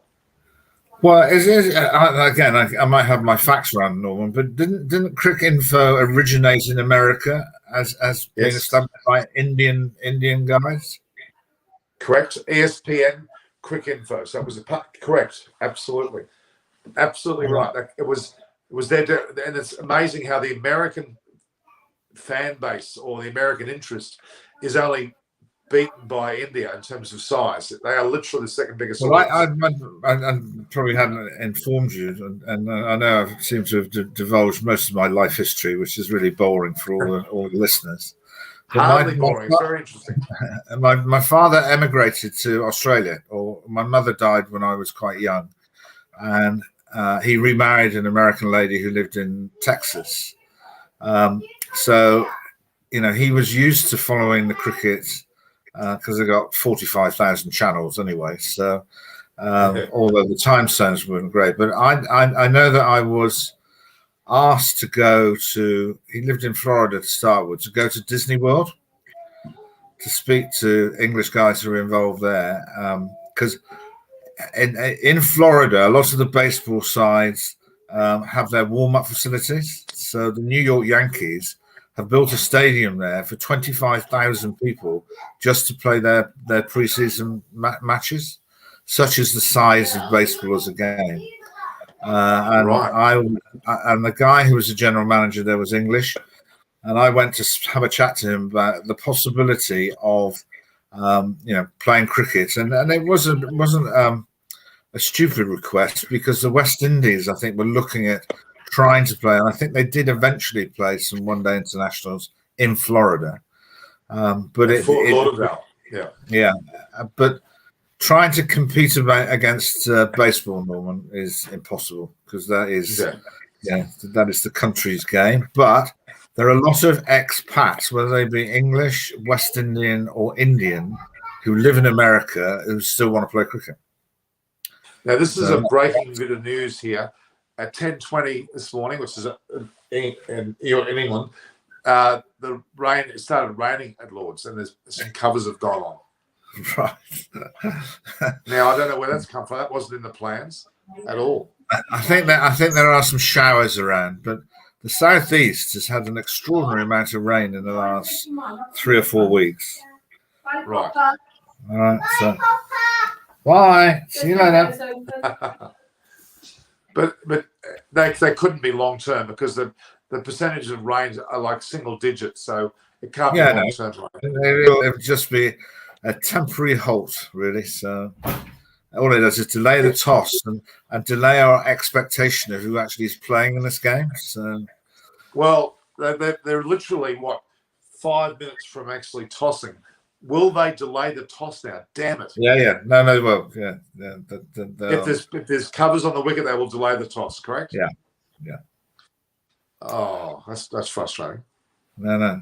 So what's the implication? I won't say fallout, because that would be too dramatic, of Australia being bowled out for 60, Norman, in the last game? Oh, it's absolutely on the nose here. There's all sorts of calls for changing the coach. Well, if you can explain to me why Matthew Wade was ever made captain, I'd love to know, because he is a diabolical person to be picking as captain, especially when Alex Carey was given the ODI captaincy in the place of Aaron Finch, and Alex Carey was actually in the T20 side. Why would you then give Matthew Wade the captaincy? He apparently handled it really badly. It looks as though he should be the first one dropped. Only Mitchell Marsh made any runs, and he was batting at 3 where he shouldn't be batting anyway. If you're going to play T20 in terms of experience, you would have made Dan Christian the captain, because his knowledge of playing T20 is phenomenal. Well, he actually did. To be honest with you, the last 2 games, I think Matthew Wade said, "Hey, Dan, help me out," because Dan then decided to bat up the order. He batted the first drop, and he even opened, and he won the 4th game on his own by getting some 5-6s, and he took hold of the match as a captain would. And then the 5th match, he didn't captain. I think Dan Christian really did help the side, even though they lost. No, he's done the same here. That Nottingham, without any seemingly major stars other than him, they are a major threat in terms of the shorter form of the game. And his, either with bat, ball, or his presence, seems to inspire everybody around him, which does happen when you've got. And the first experience I had of that is Dean Jones playing for Durham, which is when they first came in. It was just incredible how he was unbelievably enthusiastic person about lots and lots of things. But to make younger people, because that team was a really young team, or it's a cross sections of old codgers like me and very young people. And he made them feel like $1 million every time they came to the crease. So I'm sure Dan Christian was playing respect. It's a real sad situation that we've lost him so young, only being 59. It was the worst news I've heard, and we've all, sadly, everybody around the world has suffered some fatalities close, nearby, or friends and family. But that was unbelievable news to hear, I must admit. That's nearly up with the when I was in Wellington, England were playing New Zealand. Lovely trip, because I'd never been to New Zealand, and I went back to the hotel, and they just flashed up on the screen that Ben Holyoke had died in a car crash. And it was just the same impact, Well, you've got obviously the other situation happening as we speak with Chris Cairns. What is the update with him, Norman? Well, he's basically he's on life support. Yeah. He had an aortic problem with one of his heart valves or something, and it's quite serious. And so he's had a bypass operation. I don't think it was the actual operation itself. He hasn't had the operation. He fell down with this issue, and then he went into a life support situation from it, and it looks very, very, very bad. It looks as though he's not going to get out of it. It looks as though it's going to be the end of him, which is terrible. And he's not that old either, I wouldn't have thought. I remember his dad wasn't it Lance Kent was his dad, wasn't Lance Kent, yeah. He used to bat with one of those bats that had the top bits shaved off. So it didn't look like a normal bat. The corners had been taken off. And he used to hit it miles as well, as did his son. But yeah, really, really sad for the family. So. Well, that as well. I mean, probably the other one that was notable to me was Philip Hughes' passing. The way that he was killed at the SCG in that match when he was hit by Sean Abbott in the back of the head. Remember, 7 years ago. Oh no! Well, the implications for that, not only him as an individual, the expression of grief from all the people who played with him. I can remember watching or getting up in the night to watch the coverage of his funeral, and the implication of what that has done for helmet safety, protecting young people. That was the ultimate price to pay, but it did change a lot of things within the game. So Himanshu Raj is just simply asking who will replace Anderson today. Well, it looks as though Saqib Mahmood was the one that's earmarked to take his place if he doesn't play. And if we've heard right that he was up there warming up, it almost implies that he will be playing. But now we don't know what the hell's going on because it's rain. Saqib would be. He's the better fit as an opening bowler rather than Craig Overton. Craig Overton has taken a lot of wickets, and he actually has opened the bowling for Somerset this year.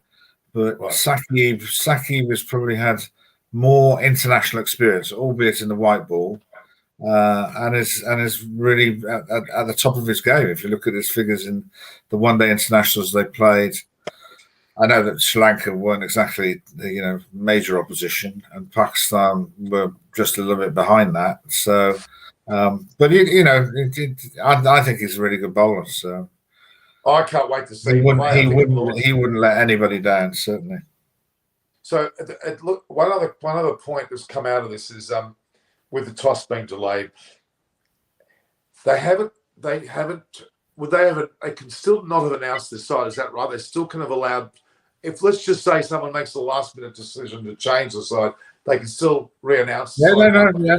Until you hand over the 11 to the match referee, and I must admit this is at county level that I've had to alter teams that I've captained after the toss, so for various reasons. Yeah. And it's probably happened only twice, Norman, but you have to go humble pie to the opposition dressing room, knock on the door, ask the captain to come out to have a private conversation. You say, this has happened. Do you mind if we change such and such player? So if it's a really good player, they don't worry about it. So they say, carry on, because it improves their chances. If it's an inferior player, then there's another issue. But if that happens, let me put that scenario further to you. The toss has been tossed. The teams are there, but then you've made that decision to change the side. You go into the opposition captain, you say, "Do you mind if we do that?" And he says, "No, you can't do it." Is that then that you can't do it? That's official. I suppose that's the case. Yeah, there's obviously been lots of amendments to the rules in terms of concussion. That actually you can have a concussion replacement. There's always been rules around the wicketkeeper. That if the wicketkeeper got injured, then you're allowed to bring in another wicketkeeper. Right. I would be amazed if anybody would try and disrupt the integrity of the match by refusing a replacement, whoever it is.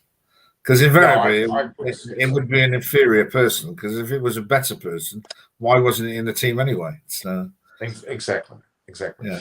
Plus, it always comes back to bite you when you were to make such a decision. The next time around, when you most need that change to occur, when the shoe's on the other foot, the other person goes, "Well, you didn't do it to give us it last time, so we'll reciprocate." Well, the best example I have of that, Norm, is we were playing at Old Trafford in a semi-final of one of the one-day tournaments, and Lancashire were the all-conquering team at the time. Clive Lloyd was playing, and Farouk Engineer. Wow. A lot of England players were playing, and we were bumpkins coming from the countryside somewhere. But we did have an exceptional cover fieldsman. So one of our players got injured, and we brought on this bloke who fielded cover. So Barry Wood, who was the opening batsman who played for England, stopped the game and said to our captain, "That chap can't field there because he's a specialist fielder." So the game, there was 25,000 people in the ground. So there was a huge arm waving and shouting and bawling. And eventually, reluctantly, we had to move. You know, what's he going to do? He's not going to suddenly catch 5 catches. And so we had to move him. So we moved him to deep square leg. And one of Clive Lloyd's shots, if you've seen any footage of him, is to drop over mid-wicket, which he did, and he was on naught. And this substitute fielder ran 25 yards, dived full length and caught him. So Clive Lloyd standing in the middle of the wicket, looking at the bloke at the non-striker's end, saying, "Thank you very much. You've just managed to move that fielder to over there, who has then performed a fantastic catch, and I'm the bloke having to walk off. So thanks very much." So they didn't speak to each other for a while. So. That's hilarious. That is hilarious. It's like Murphy's Law gone wrong there, I'd say. All right, so okay, when you play a 5-test match series, the way in which you, as a coach or as a player, as a captain, go about that series is very different to a 2 or 3 test series, isn't it? Because the longevity of the players is paramount, and depending on who you want to be in the final sets of tests, you have to consider their availability. Obviously, the optimum is they play all 5 tests, but it doesn't quite work that way anymore, does it? What's your thoughts? Well, the compression of the test matches themselves, all right, sort of the amount of overs that bowlers bowl promotes rotation to a degree.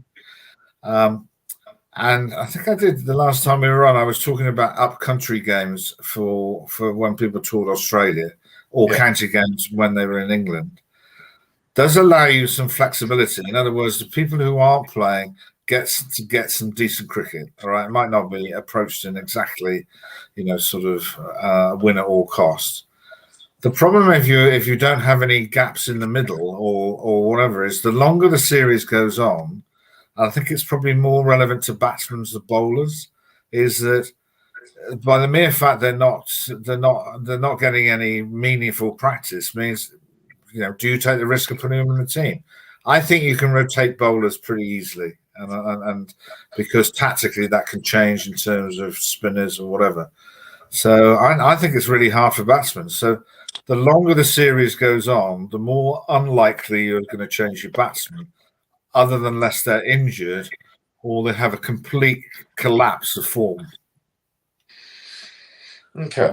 So yeah, but the fact that they're compressed together, and obviously you now have to factor in how people are reacting to being in the bubble. If I'm sure India have the same as England, they will have a Sikh within their ranks. He will be earning his money more often than not in trying to feed the information to the coach and the captain.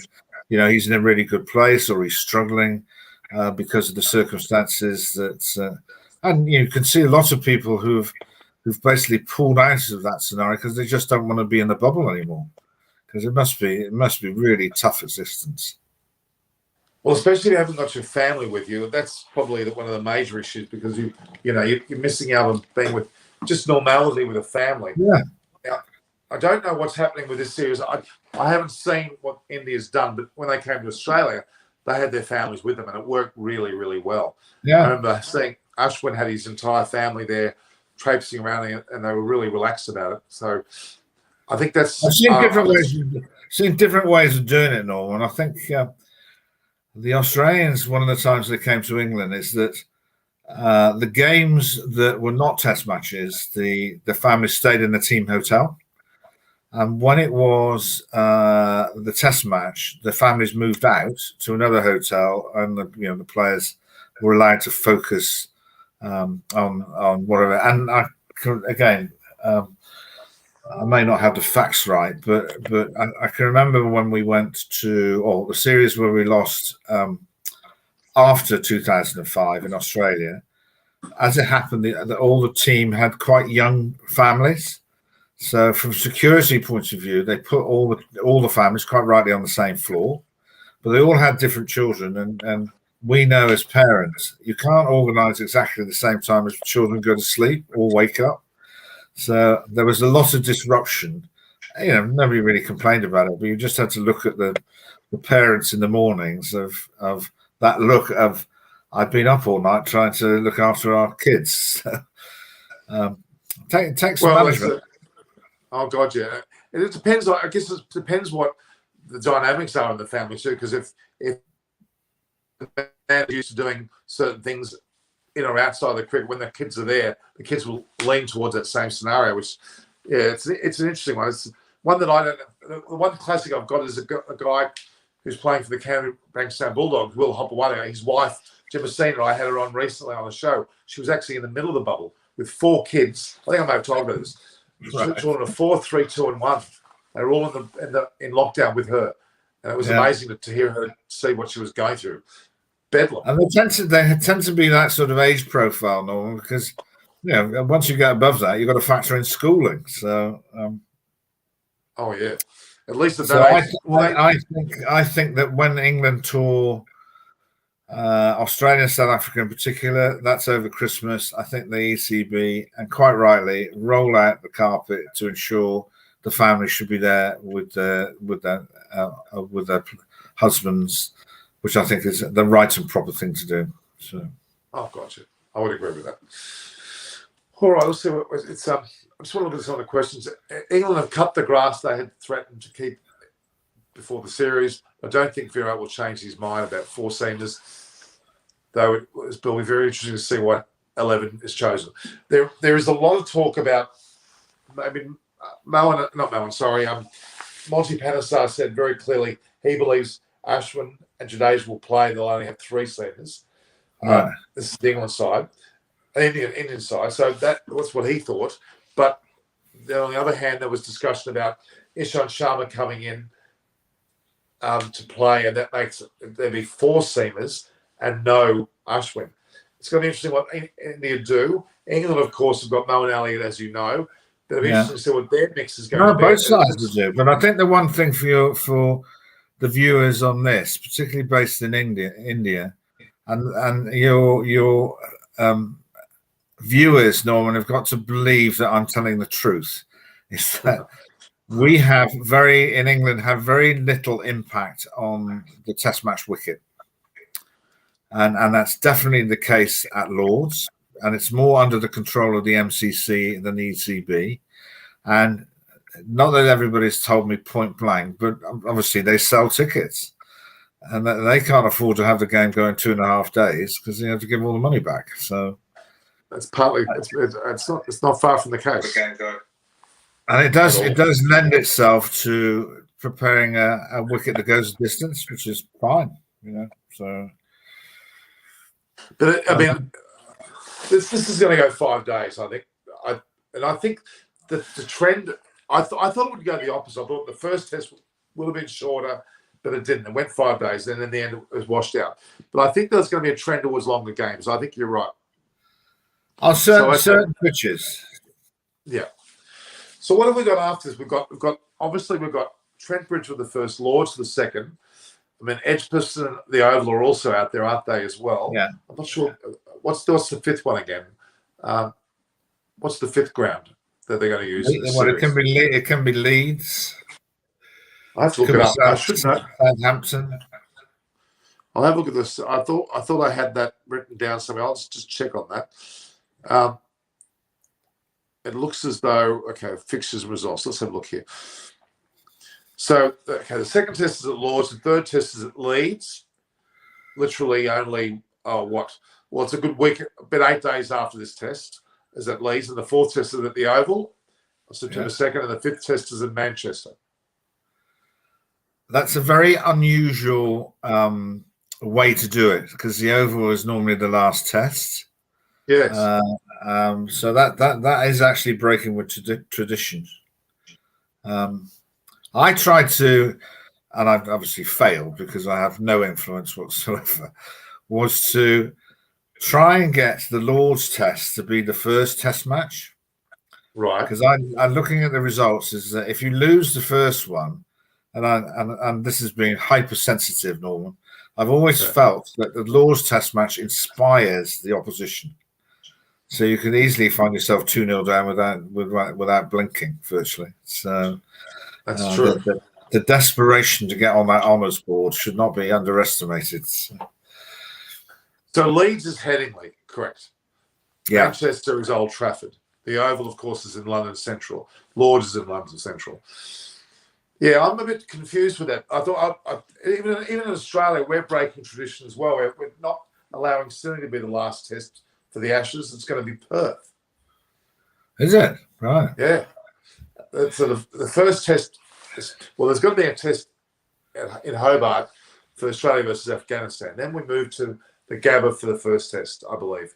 Then we'll go, I think it's Adelaide for the second, Melbourne for the third, Sydney for the fourth, and then Perth for the last match, which is a little bit... I've tried to do a few things that would have not been well received, because I always felt that England were always sent to Hobart before the test match at the Gabba.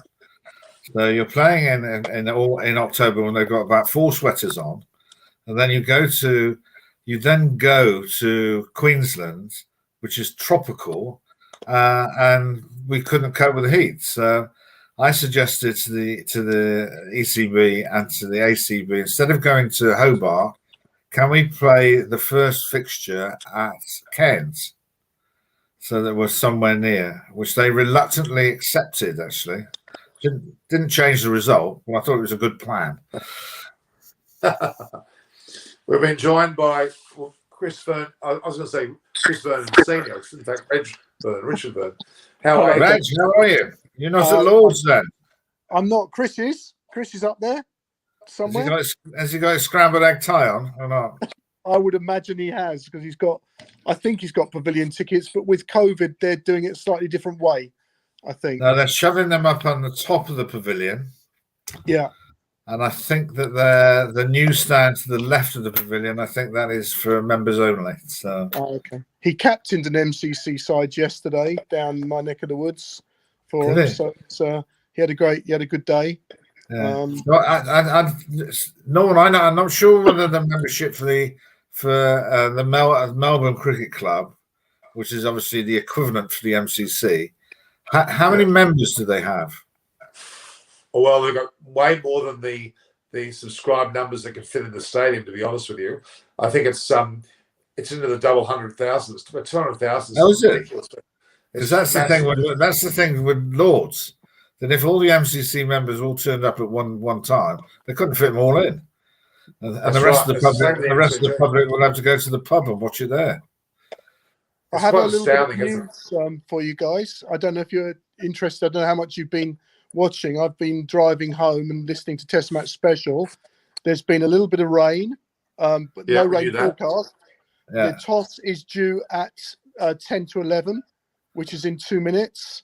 Play due to start at 11:15, and they can make up the additional time. The reports from the ground suggest that Jimmy Anderson will be fit, and the reports from the ground suggest that Ishant Sharma is going to play, and Ashwin isn't going to play. And can we have him? Can we have Ravi Ashwin? Because he's the best spinner in the world, and I'm sure England would find a use for him. I'm amazed. Are they suggesting that who's playing for England, Reg? I think the suggestion is that Mark Wood is going to play. I think we spoke about this last week, didn't we? I would have been amazed if Mark Wood didn't get a run. No playing. They just have to pace. They have to space out when they can play him. That's all. Yeah, I think the You know Robinson what, will Reg? get the I think new there's ball a with chance. Anderson money. Sorry. Reg, there's a chance. I was just reading a report now. They're saying that Wood may not be selected, and it may be Sakim Mahmood. I'd be amazed. I'll tell you what, we spoke about this last week. India, if they pick the sub we've just said, have Shami at number 8, which is really weak.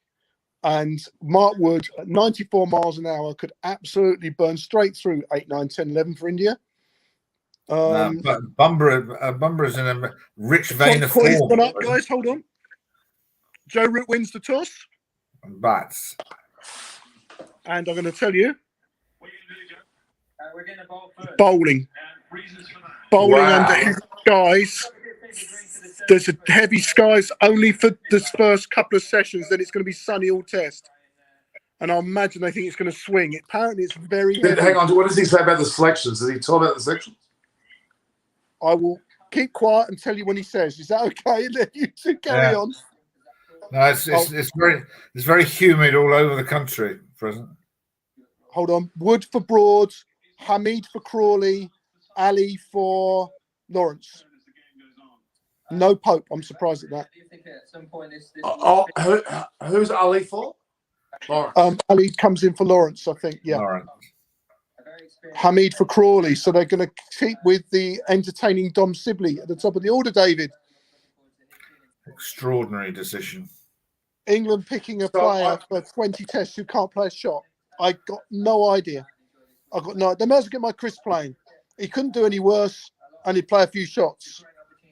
I just don't get it.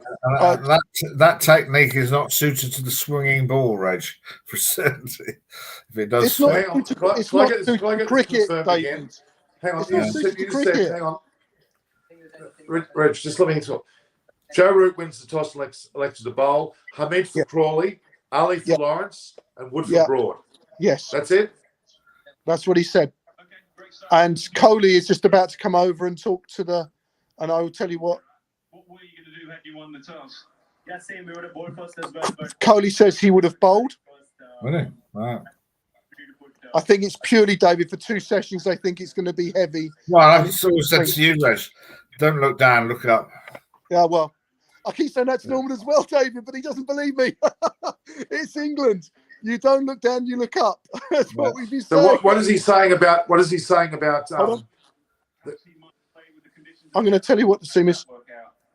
Yeah, that was a possibility. We announced 12 within the group, and Ashwin was definitely a part of that. But yeah, having seen no Ashwin, the way it is, and the balance of our bowling unit, and how that fourth seamer really brings in an attacking option to pick up wickets anytime in the game, I think this makes most sense for us as a team. I think I didn't quite hear him, but I think Sharma will play. And we spoke about this, and I think when David spoke a little bit about it as well. They've got a big problem, India, because with their 3-4-5 not in particularly good form, if they don't play Jadeja, who's a really good bat. No, I'd say that was a really good selection. Yeah, it is. But if they play Ashwin instead of Jadeja, all of a sudden their tail could start 7. Not that Ashwin's not a good player, but he's not a frontline batter. So Ishan Sharma is in for Thakur. I think that's what it. I think they'll put the teams up in a minute. I was too busy blabbing, Norman, I'm afraid, which is not unusual. So, but I think that was the general feel that Ishant was warming up. Didn't they announce that Thakur was injured anyway? So, okay, Thakur's definitely out. So it's a matter of who replaces him. If Ishant's in, then that's. Yeah, Sharma plays no Ashwin. So their tail is Shami 8. Probably, Reg, actually, could you mute the TV because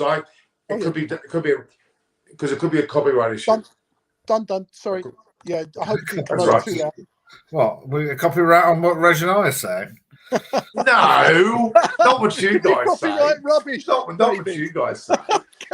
Copyright rubbish. I don't know. Norman would have a big problem. When they hear volume, no. Using the stuff that's on the TV. Yes, I understand. Exactly. Absolutely, yeah.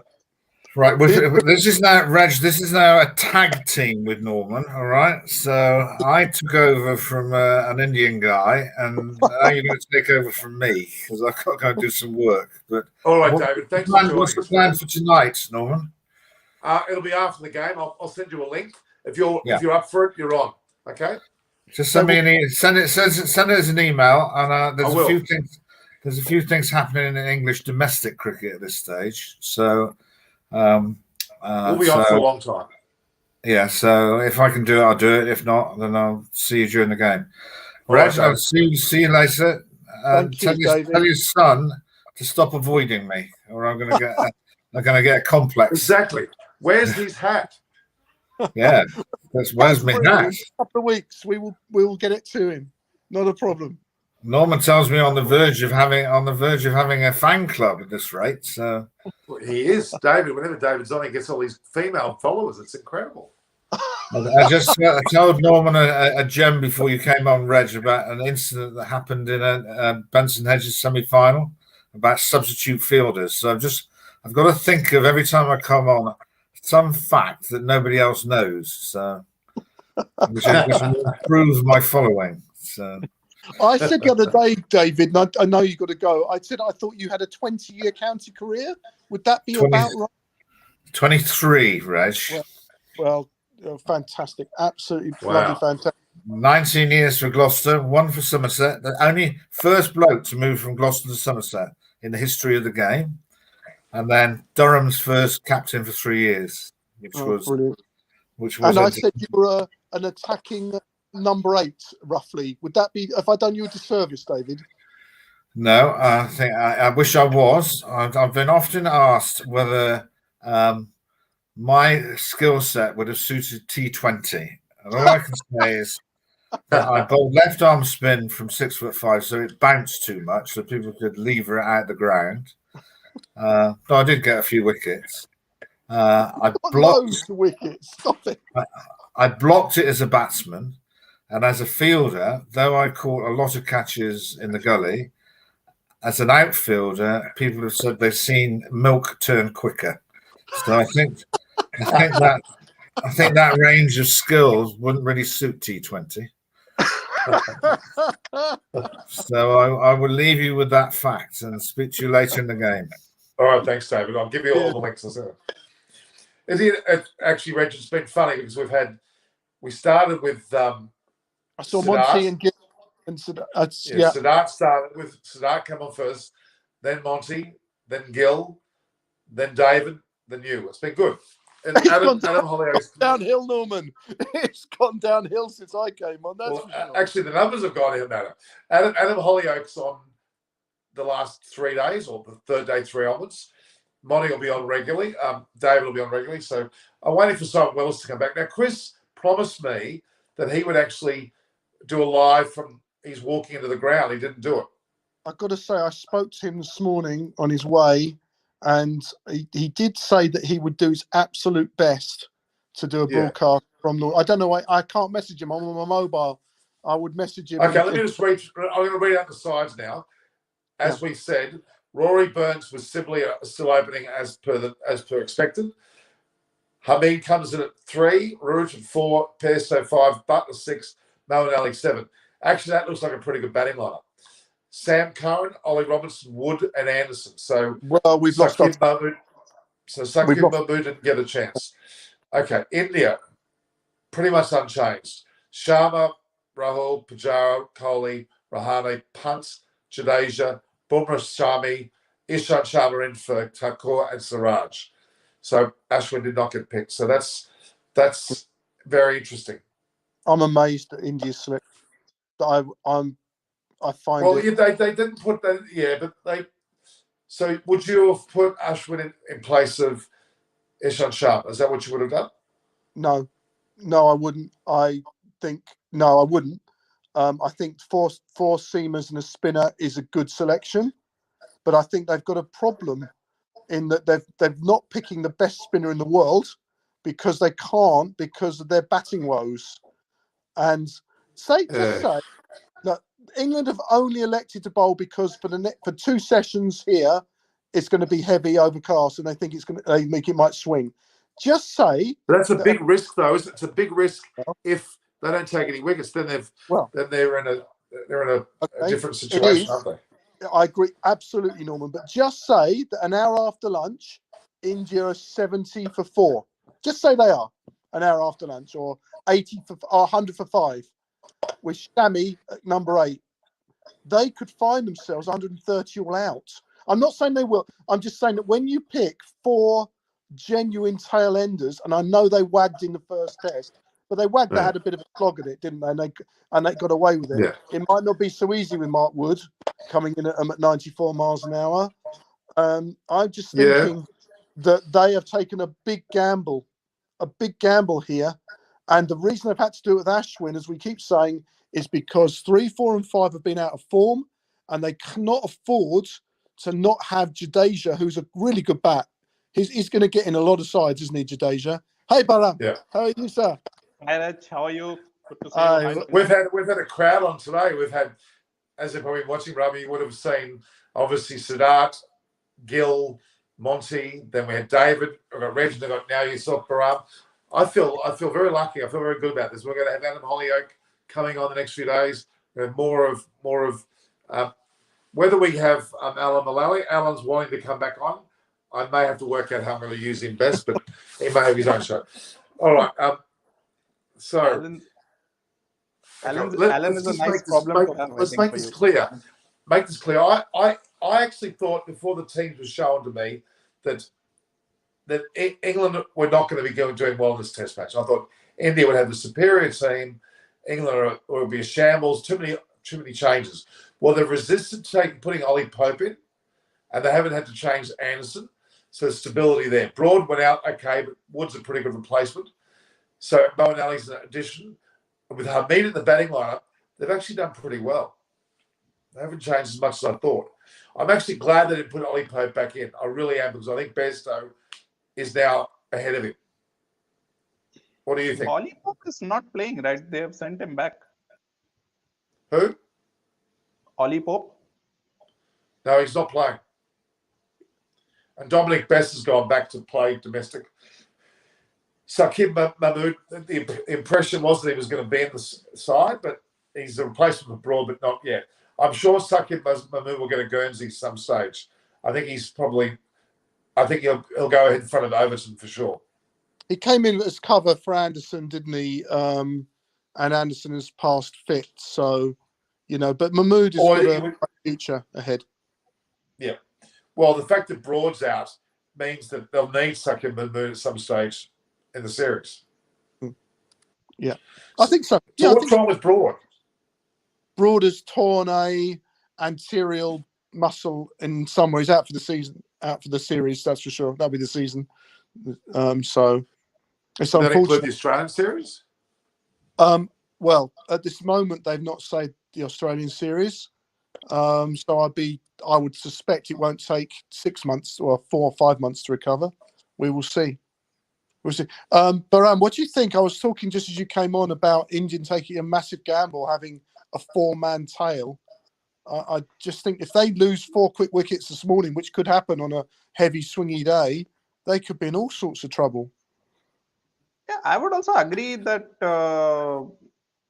you are more referring to having Ashwin in place of Jadeja. Am I correct? That's what you're coming to. Well, no, I think Thakur being out as a bowling all-rounder and Ishant coming in means they got Shami, Bumrah, Ishant and Siraj, 8, 9, 10, 11. They couldn't afford to have Ashwin in doing that because he's not as good a player as Jadeja with the bat. So they would have even lengthened their potential batting tail even longer. It's a big risk. I think they've taken a massive risk here. If you ask me, I would have actually preferred Ashwin to come in place of Jadeja and have the remaining 4 bowlers. I know it would weaken, but if you ask me in test match, I won't say that Ashwin is that behind of Jadeja in batting, but in bowling, especially in these conditions, he's far, far better than Jadeja. I think since 2015, Jadeja averages in the mid-40s in test cricket. He's up there with very, very fine. And you've got to remember that Jadeja's innings in the first test was extremely pivotal. He's a lovely player. A lovely player. What would England do? Ashwin has scored 5 centuries also, I think 5 or more than. So it's not, you can't say that he's not good at batting too. No, but he's not. He's not. He's no, but I think it's the way that Ashwin Jadeja does it slightly differently. Jadeja takes hold of the match. Ashwin's more of a traditional batsman, the way he would handle it. But Jadeja can take the match on like even a punt. He can wrench the game out of the other team's hands. That's so where he's beneficial. Last time India played at Lords, I think I'm right in saying, Ashwin top scored both innings. There you go. Last time they were at Lords. So it's a complicated dilemma. Yeah, no, I agree. I just think that with the 3-4-5 for India being a little bit out of form, and that happens in cricket, we've all been there. I just think that they've taken a real risk. Whereas England, that little bit has been too long now. It's not been 2+ years, and they really need to do something about it. Every time thinking that my 3-4-5 is bad. Sometimes thinking it's as even the top order is not good. It keeps on changing. It's as if they have no trust on the batting, so they are hampering the bowling. And if you need to take 20 wickets if you want to win. So you need to have a good. On these conditions, I don't see Jadeja taking a wicket except if the batsman making a mistake. But on his own, I don't see. Whereas Jadeja is really good at fooling the batsman and getting them out. You know what's really funny? I've just done something. Then I sort of copied something on my iPad, put my finger to my iPhone, and was able to paste it. Is that called AirDrop or something? Or what but do I know? It's bizarre. I actually copied it from my iPad and just went with my finger to my iPhone and it went there. Bizarre. Anyway, let me read what they've written. Why I've copied it. Yeah.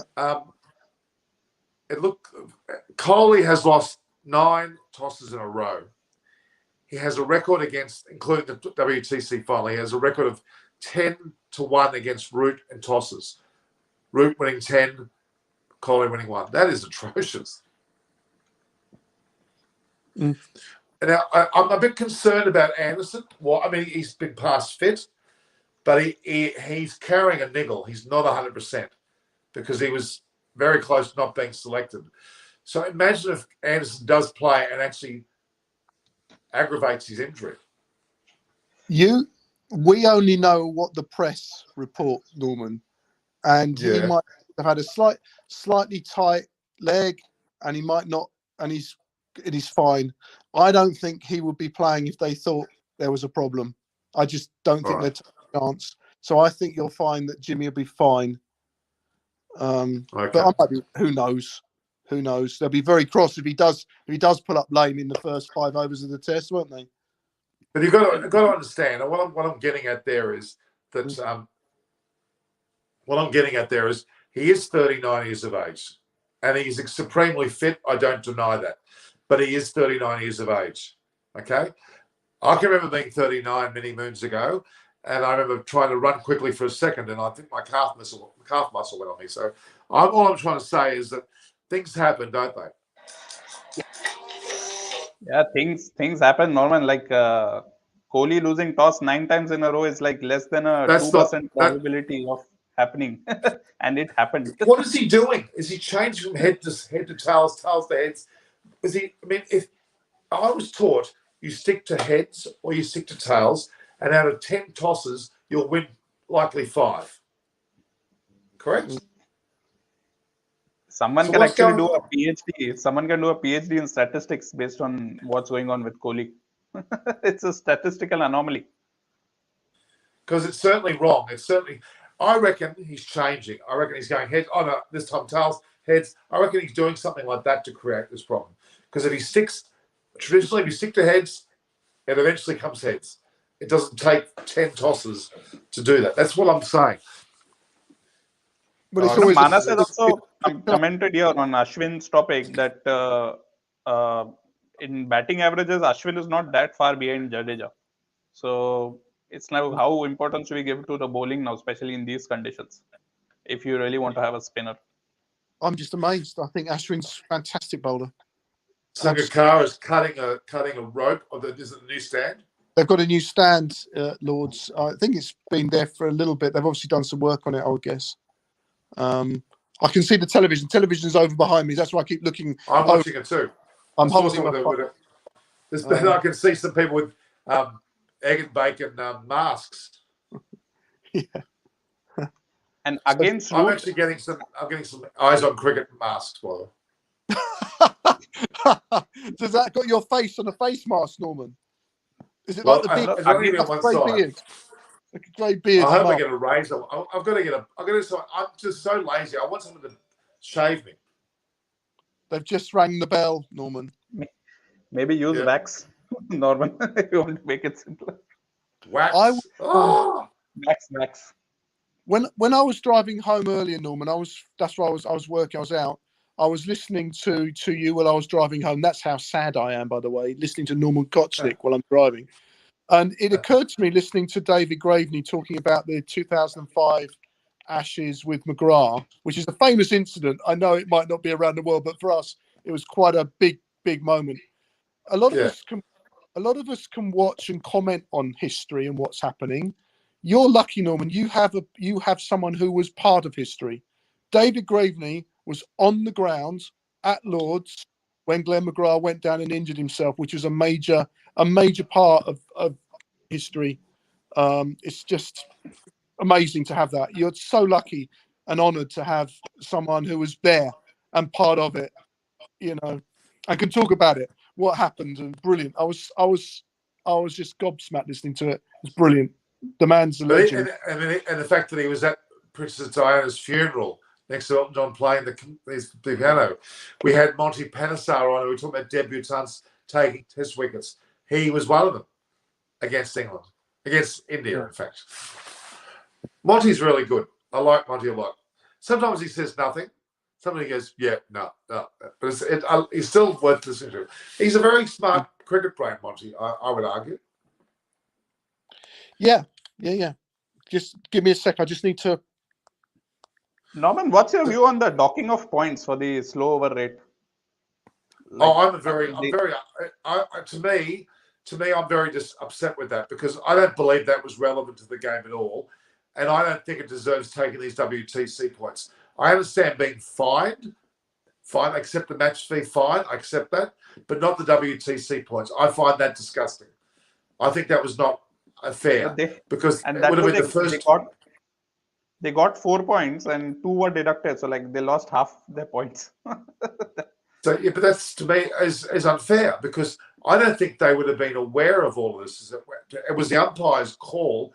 The umpire needs to tell the players, hey, you're 20 minutes behind. Hey, he needs to say something. I think the umpire has to be a lot more a part of that decision. I don't know when do they look at it post-match and then work out the stats and then decide. If they're doing it throughout the game, they should be informing the players that the situation has occurred. They should be informing. Don't you think? It's not clear that they look at it on a per session basis, on a whole day basis, but I read that on the whole day, India was behind just by 2 overs. That's like, if you take Jadeja, that's less than 4 minutes. So for 4 or 5 minutes, that's really a loss of 2 points is a big deal. And I hope that they keep it consistent for all the WTC matches. So anywhere, if they are even a 1 over shot, they'll dock 2 points. I hope they keep it consistent. Well, they're going to have to, otherwise it'll be furor.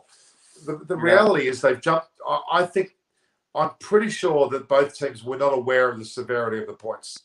I'm pretty sure. 2 points, Norman. It wasn't a great deal, was it? I mean, in a 2 test match series, and I'm not thinking that you get 60 points for a win if it's a 2 test match series.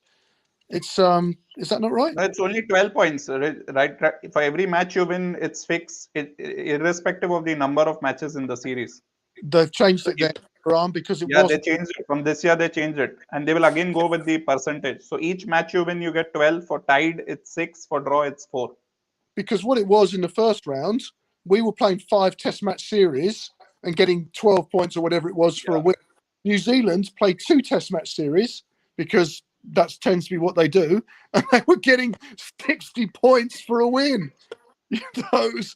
But They have changed that. it's not about the amount of points. It's more the way in which they've taken them off.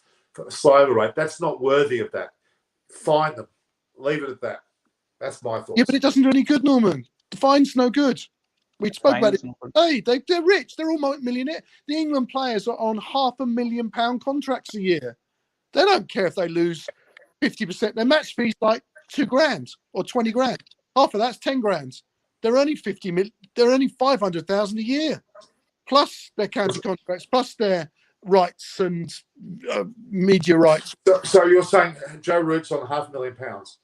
Is it? Joe Root will be earning, plus his all his other things he does, plus his IPL if he's in the IPL fees and going and playing. I know all that. But I think Australian players are paid around about 800,000 for the top players and 400,000 for a lesser player, I think. So are they worried about losing $10,000 for a slow over rate? They've just walked back off the field, by the way. It's starting to rain again. Oh my God! They walked on and they walked off again. They literally walked on the field and they walked off. There is no rain forecast. I was telling Munchie in the chat that Sorry. I was telling Munchie told me he had 5 days of test match here. Well, Munchie knows nothing. We know that. He's absolutely hopeless because he's got such a big estate where he lives and he gets his own weather there on his estate.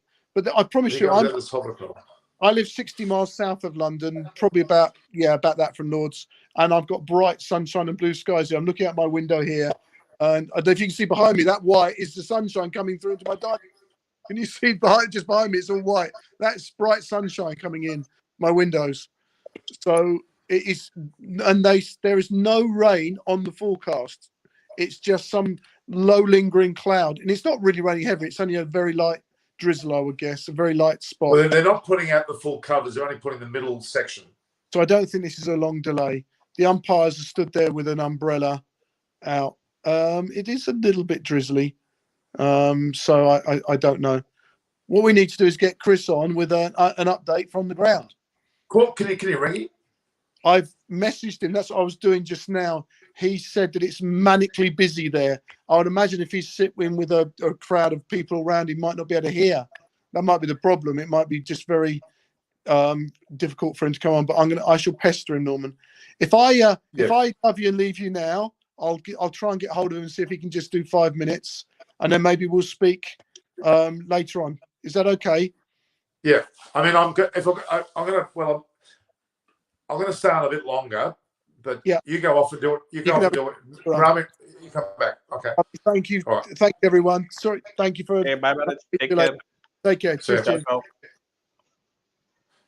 So yeah, look, how annoying to walk onto the ground, do all the ceremonial stuff, and then walk off. Disappointing. Really super disappointing. This is so annoying. I mean, it was annoying enough in the first test.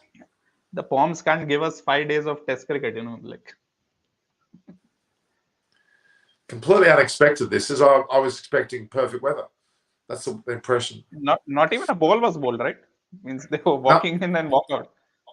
Imagine as a batsman, batsman, that's really frustrating. You're putting yourself in that mindset. You're going to bat, and then you have to come out, then again get into that mindset. Arnaud Jingle saying boycott these stadiums in England rains like hell. You can't do that. I mean, it's. I still believe. I mean, there'll be a day in the future it might happen. David Gravity and I spoke about the idea of an enclosed stadium, not necessarily a dome, but like the one that can have a retractable roof. It happens with tennis, doesn't it? So we might one day get to that point. I don't think. What do you think, Bram? Do you reckon that would be a good idea? Yeah, looking at the long term, it will, because this kind of thing is really frustrating, and it's very unpredictable. Like in India, everywhere, in Australia, it rains, but it's very predictable, and I don't see like matches getting drawn because of that. Like you were mentioning about tennis, I think even American football has that, if I'm not wrong. They also have these roofs that come up, or even baseball comes up. Yeah. But it's interesting because with gridiron, for example, they have these synthetic grounds, which must be hell to fall on because there's no grass given it, and they must scrape the hell out of their legs. And in fact, they probably have more knee injuries because of it, because they haven't got the give in the ground. Pretty serious. Oh boy. And Parther should have been here today. She wasn't here. It was good to have Monty. Did you watch that early bit? You were on, weren't you, Barami? You watched a bit of that.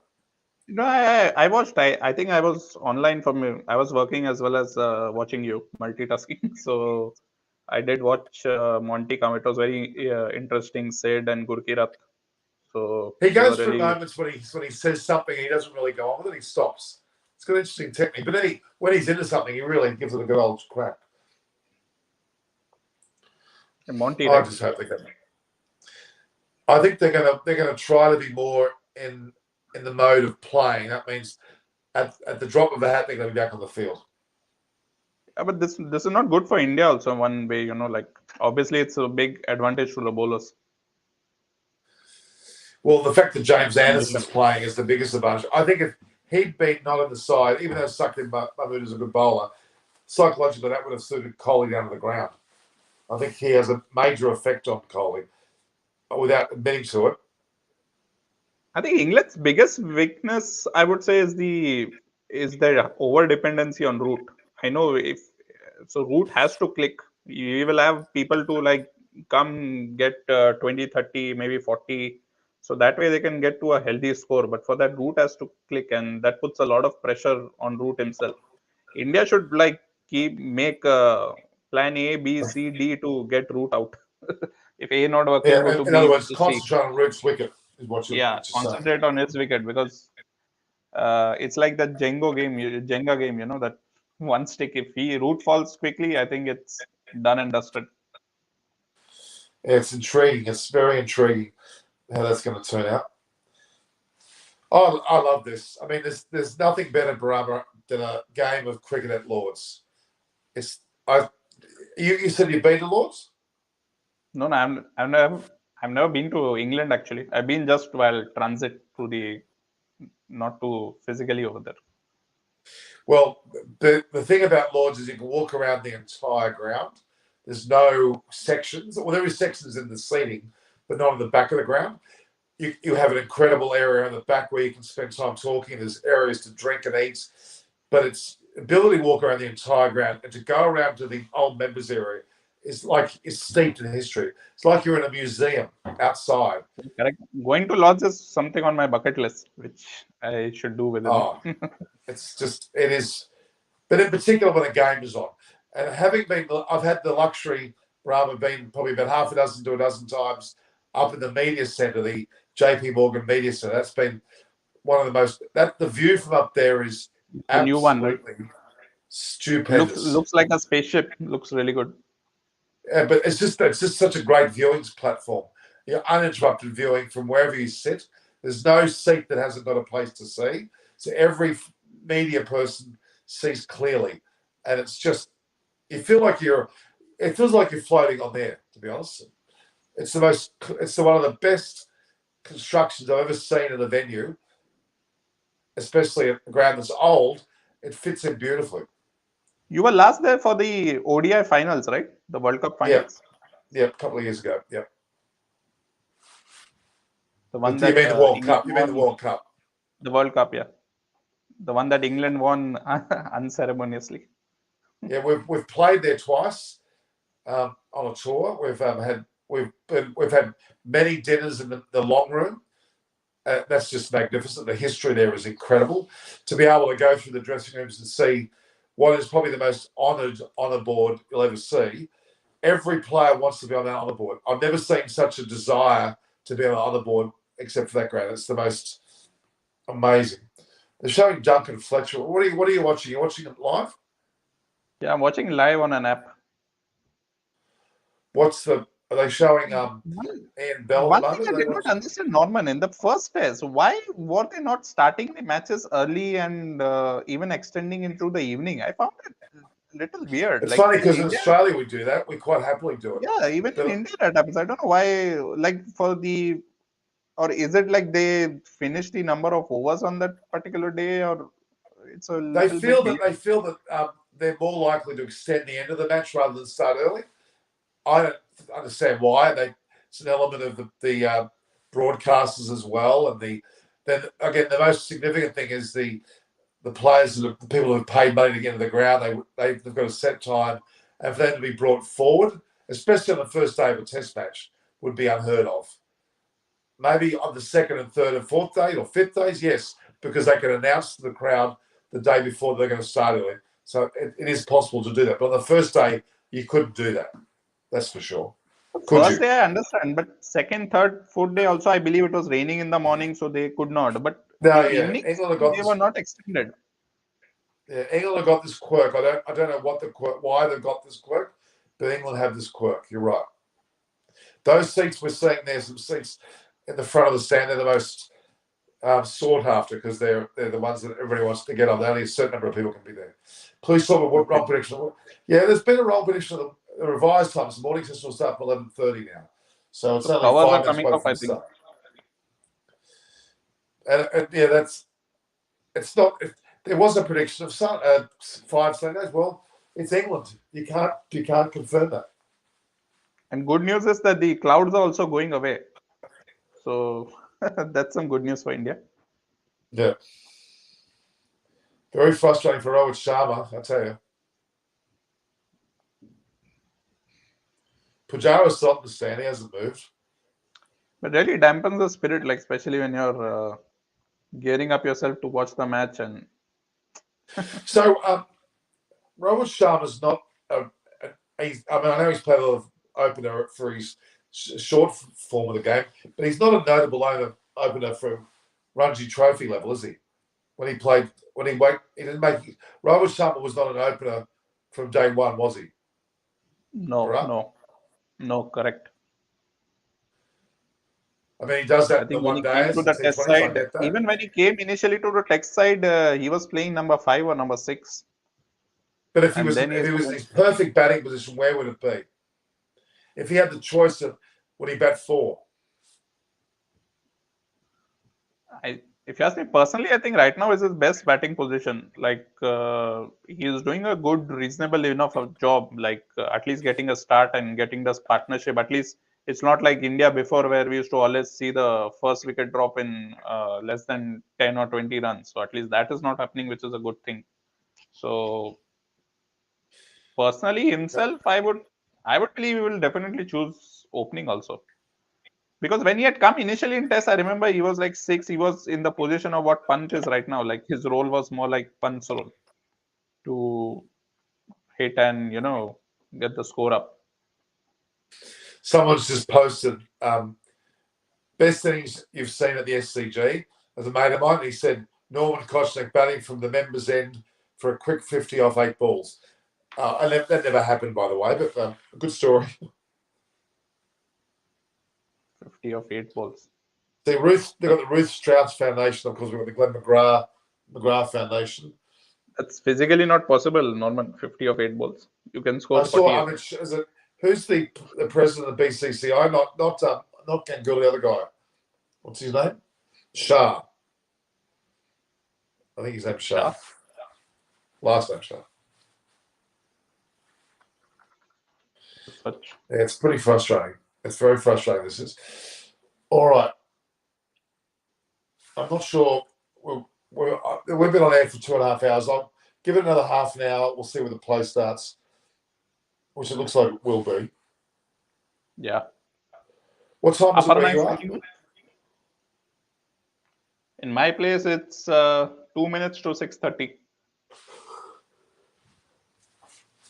So yeah, it's 8:30 here. So we're roughly 2 hours different.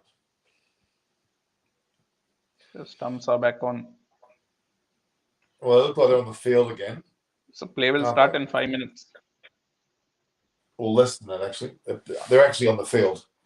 The bat batters are coming out. You can really see the slope. If you look when they come on the ground, you watch the distinct slope. It's quite incredible. It's your mindset, Norman. Like I did a rough calculations. I see that the slope is just 0.9 degrees. That's actually not Very trust difficult. me, when you're standing on the field, you feel like you're going downhill. When you hit the ball down the end where the ball's going downhill, it flies. Because they say from south, it's from the northeast going down to the southwest, and it's a difference of 2.5 meters. So it's a interesting difference how Robert Sharma's only scored 2,700 runs. Somebody rain started again. Ganguly's there. I can see Shah.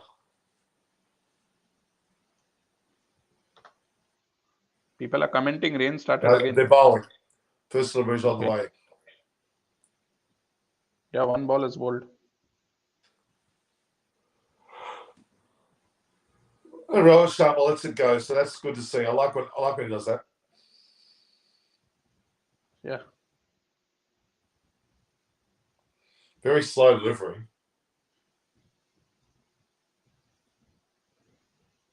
And it certainly moved away a bit. Both swung and cut. So there won't be any overs dropped today, right? We'll get full 90 overs. They'll go to an end, yeah. The Indian batsmen like to put the ball down below their feet and then suddenly run. And there's no run there. Whereas Australian batters, when they do that, they run. Does that make sense? Australians make the decision and go. Whereas Indian batsmen seem to not really have made a decision but still go. Very poor. You get my point? Like, Indian batters will just go without even thinking. They've got to learn that. If I were in charge of the Indian team, I'd be teaching them how to actually go about those singles. Norman Koshnek, the next, what do you call, coach of India. Anyway, the position is open. Yeah. The countless times an Indian batsman drop the ball and start to run and then realise not to come back. This is not a T20 match, it's a test match. You should do it with conviction. When you do it, you run. Otherwise, you don't. Now, as per news, Shastri and his whole team, like the batting coach, fielding coach, everybody is leaving. So a lot of people are saying the next in line would be Rahul Dravid. So who do you think he has to be. Rahul Dravid has to be next in line. Who do you think he will get as the batting, bowling, and fielding coach? Well, if Dravid's in charge, who does he have at the under-19 squad? He had some people with him there. Just trying to think. It's going to be an interesting question. Really, he's already got his. Because when a coach comes to a team, they tend to bring a squad. It's like it's a company almost. The coach comes with the coach comes with a group. He has his existing, or he has a group that he's put together, and then puts that in front of the committee, and they say that's your group. Individual people aren't picked, as far as I'm aware. And in the case of Silverwood, he's got more power than anyone else. He literally now selects entirely. It's quite incredible.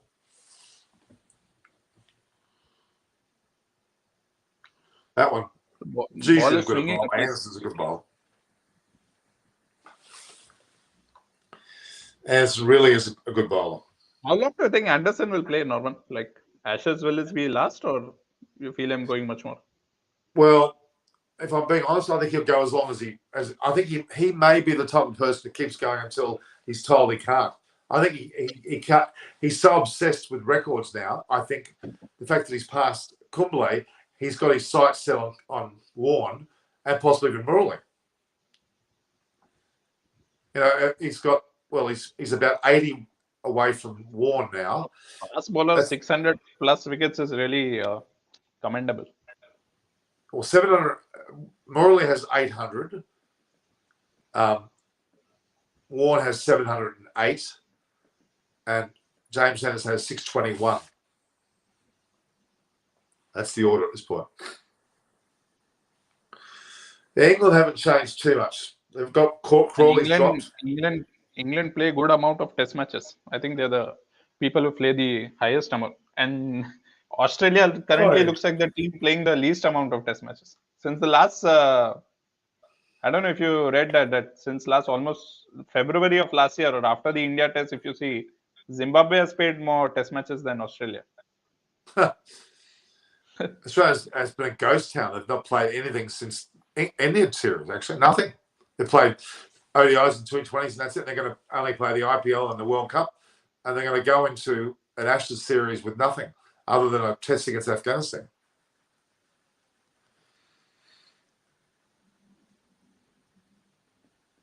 Okay. Pooja said All right. no, Benham, I was kidding. I like Rohit Sharma a lot. Ooh, that came back in the first ball as opposed to go away. But well judged yet again. Rohit Sharma judged it well. He saw the height was higher than the stumps. Rohit Sharma's opening batting skills have gone through the roof, if you ask me. He's certainly learned his test batsmanship more and more. And he only has 2,700 runs, which, quite frankly, is quite low, isn't it? For his, He came very late to play. Yeah, but Rohit Sharma leaving the ball close to the off stump and also getting out on a pull shot has been something to look about. I think he got out twice with those two very specific. One is leaving the ball and hitting its pads, getting out LBW, and second is hitting the pull and getting out. Yeah. David Lloyd's in this bizarre black hat, black pants. He looks like a Blues Brother or something.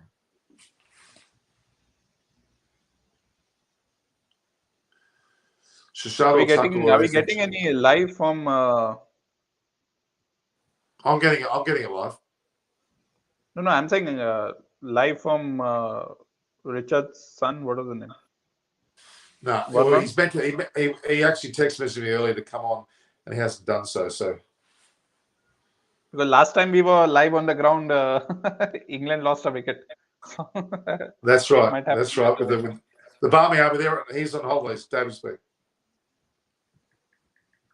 So the Bamiavi is not there over there in Lords. They might be, right, for sure. Oh, no, they're definitely there. He definitely is there. The Bamiami's there. He's just not there.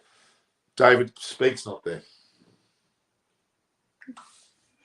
In this match, let's say Pujara Rane don't perform. Do you think they will be replaced next? Even Kohli is one question. Kohli obviously no, but Pujara and Rane. Kohli's not being replaced. That's for sure. Okay, that's out of the question. Pujara Rahane, I actually don't think so. I still think that India is starting to adopt what I would call classic selections. That means pick and stick. I really do. That's a lovely drive.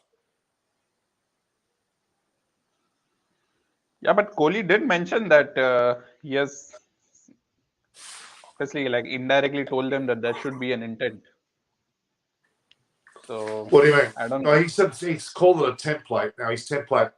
When you have a template, you don't change from it. Not the template. He said that he very specifically said that the batsman and saying Pujara and Rane that they need to show intent.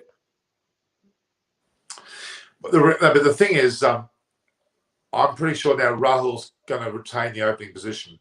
Gill will have to fight to get it back. Oh. Gill, Rahul and Sharma will continue to open the batting, and Pujara, Kohli and Rahane will not change either with Pant, Jadeja. That's going to be a stable top order. I'm telling you now, with Ashwin coming in and the bowling of Shami, Bumrah, and a combination of Siraj, Thakur or Ishant. That's what's going to happen. Hamid's got Indian background or Pakistani background? What's his background? Indian. He's from the state of Gujarat, I believe. He was born there or something. That's what I read about him. He's from the state of Gujarat. He's very slightly built, isn't he? He's got his fingers heavily taped up.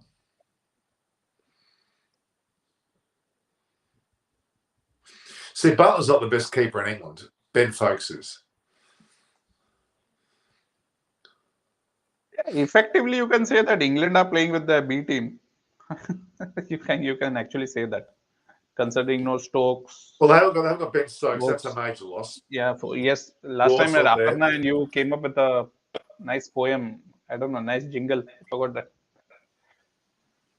What, me? Yeah, remember, like, no folks, no wokes, some kind of a jingle. Yeah, no folks, wokes and soaks. Yeah, okay. Well, But that's too high. See, Robertson's obviously a good bowler. He's what very. about one of the comments? Dinesh is commenting that Hardik Pandya. What do you think? Will he, if he comes back to form, No, he can be a good inclusion. of course he can, but he won't be. His bowling days are numbered now, so he's no longer an all-rounder. And his batting, albeit pretty good, is not worthy of this format. He's going to stick to the short form, I think. So will his Yeah, brother. but he's not. Somehow he's not performing in the short form also so much. Yeah, he seems a bit wayward to me. I just don't know. I really do think a lot of players, when they start to have when they have young families, they do stray in their thought. Even Bumrah, when he got married, he looked out of sorts at the World Test Championship. Does that make sense? Like I don't think Bumrah was mentally all there for the World Test Championship.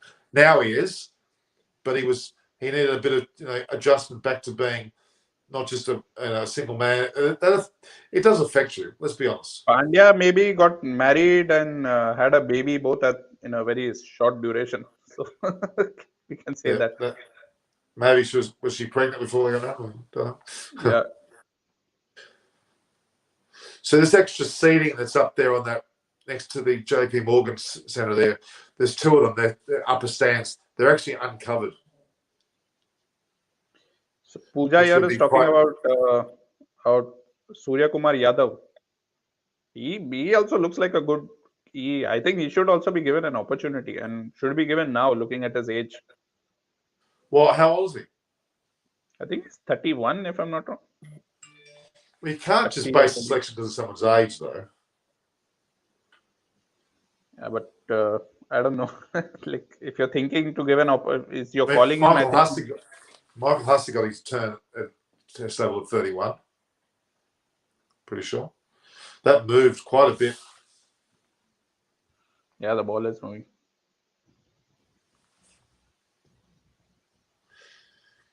I mean, this is James Anderson's. Well, it's not his home ground, but he knows his ground better than anyone.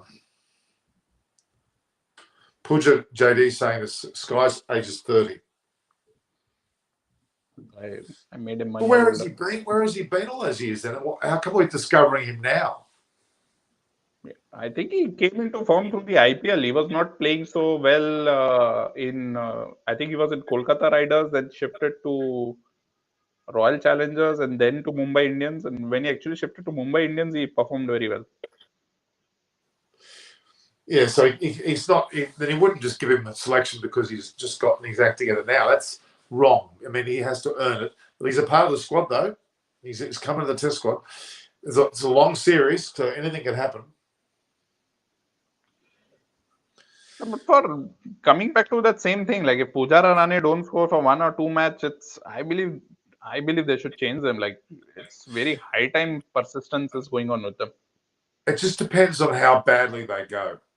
Okay, it really does. I mean, if they get 50s and 60s or scores which are reasonable, not hundreds, they're not going to be dropped. Correct. Who knows? They might be injured. That's something which is funnily happening. But if Pujara, Kohli, and Rahane get bad, lose wickets like again cheaply in the first thing, that's really a bad sign. You're right. But Kohli's in for the duration. I think Pujara is as well. Rahane is probably the one that worries me a little bit.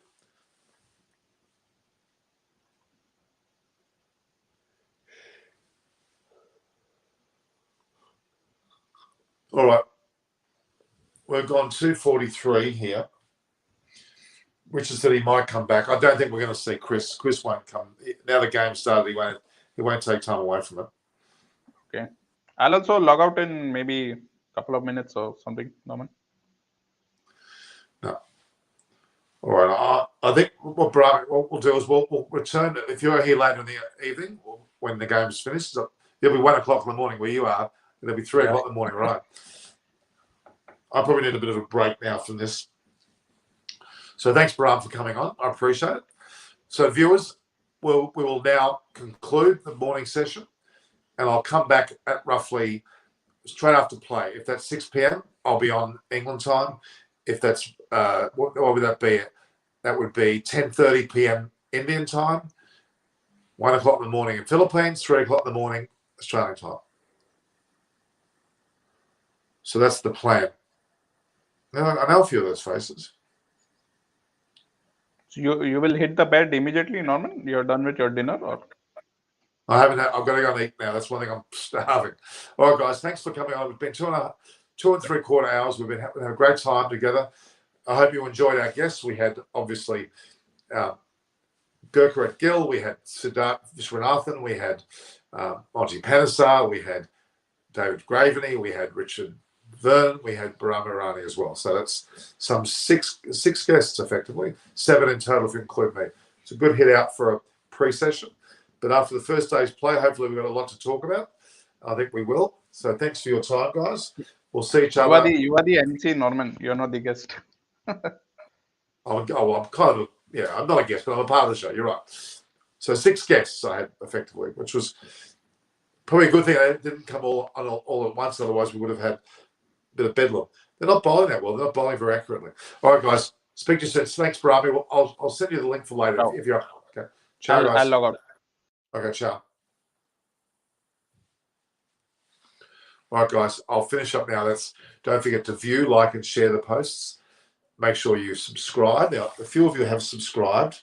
And there's Parkinson. So we've got people who have viewed, liked, and shared. There's Monty Panesar's not there, but he's got his mates there. He's got Matthew Hogarth, and a few of his mates are all there.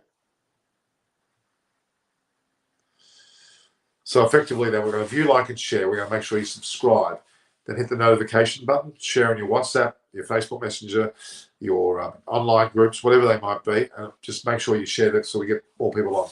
So again, after the day's play, post day 1, I'll have a session around about 6 p.m. England time, 3 in the morning my time, or around 10:30 p.m. England time, Indian time. All right, all the best, guys. Thank you very much.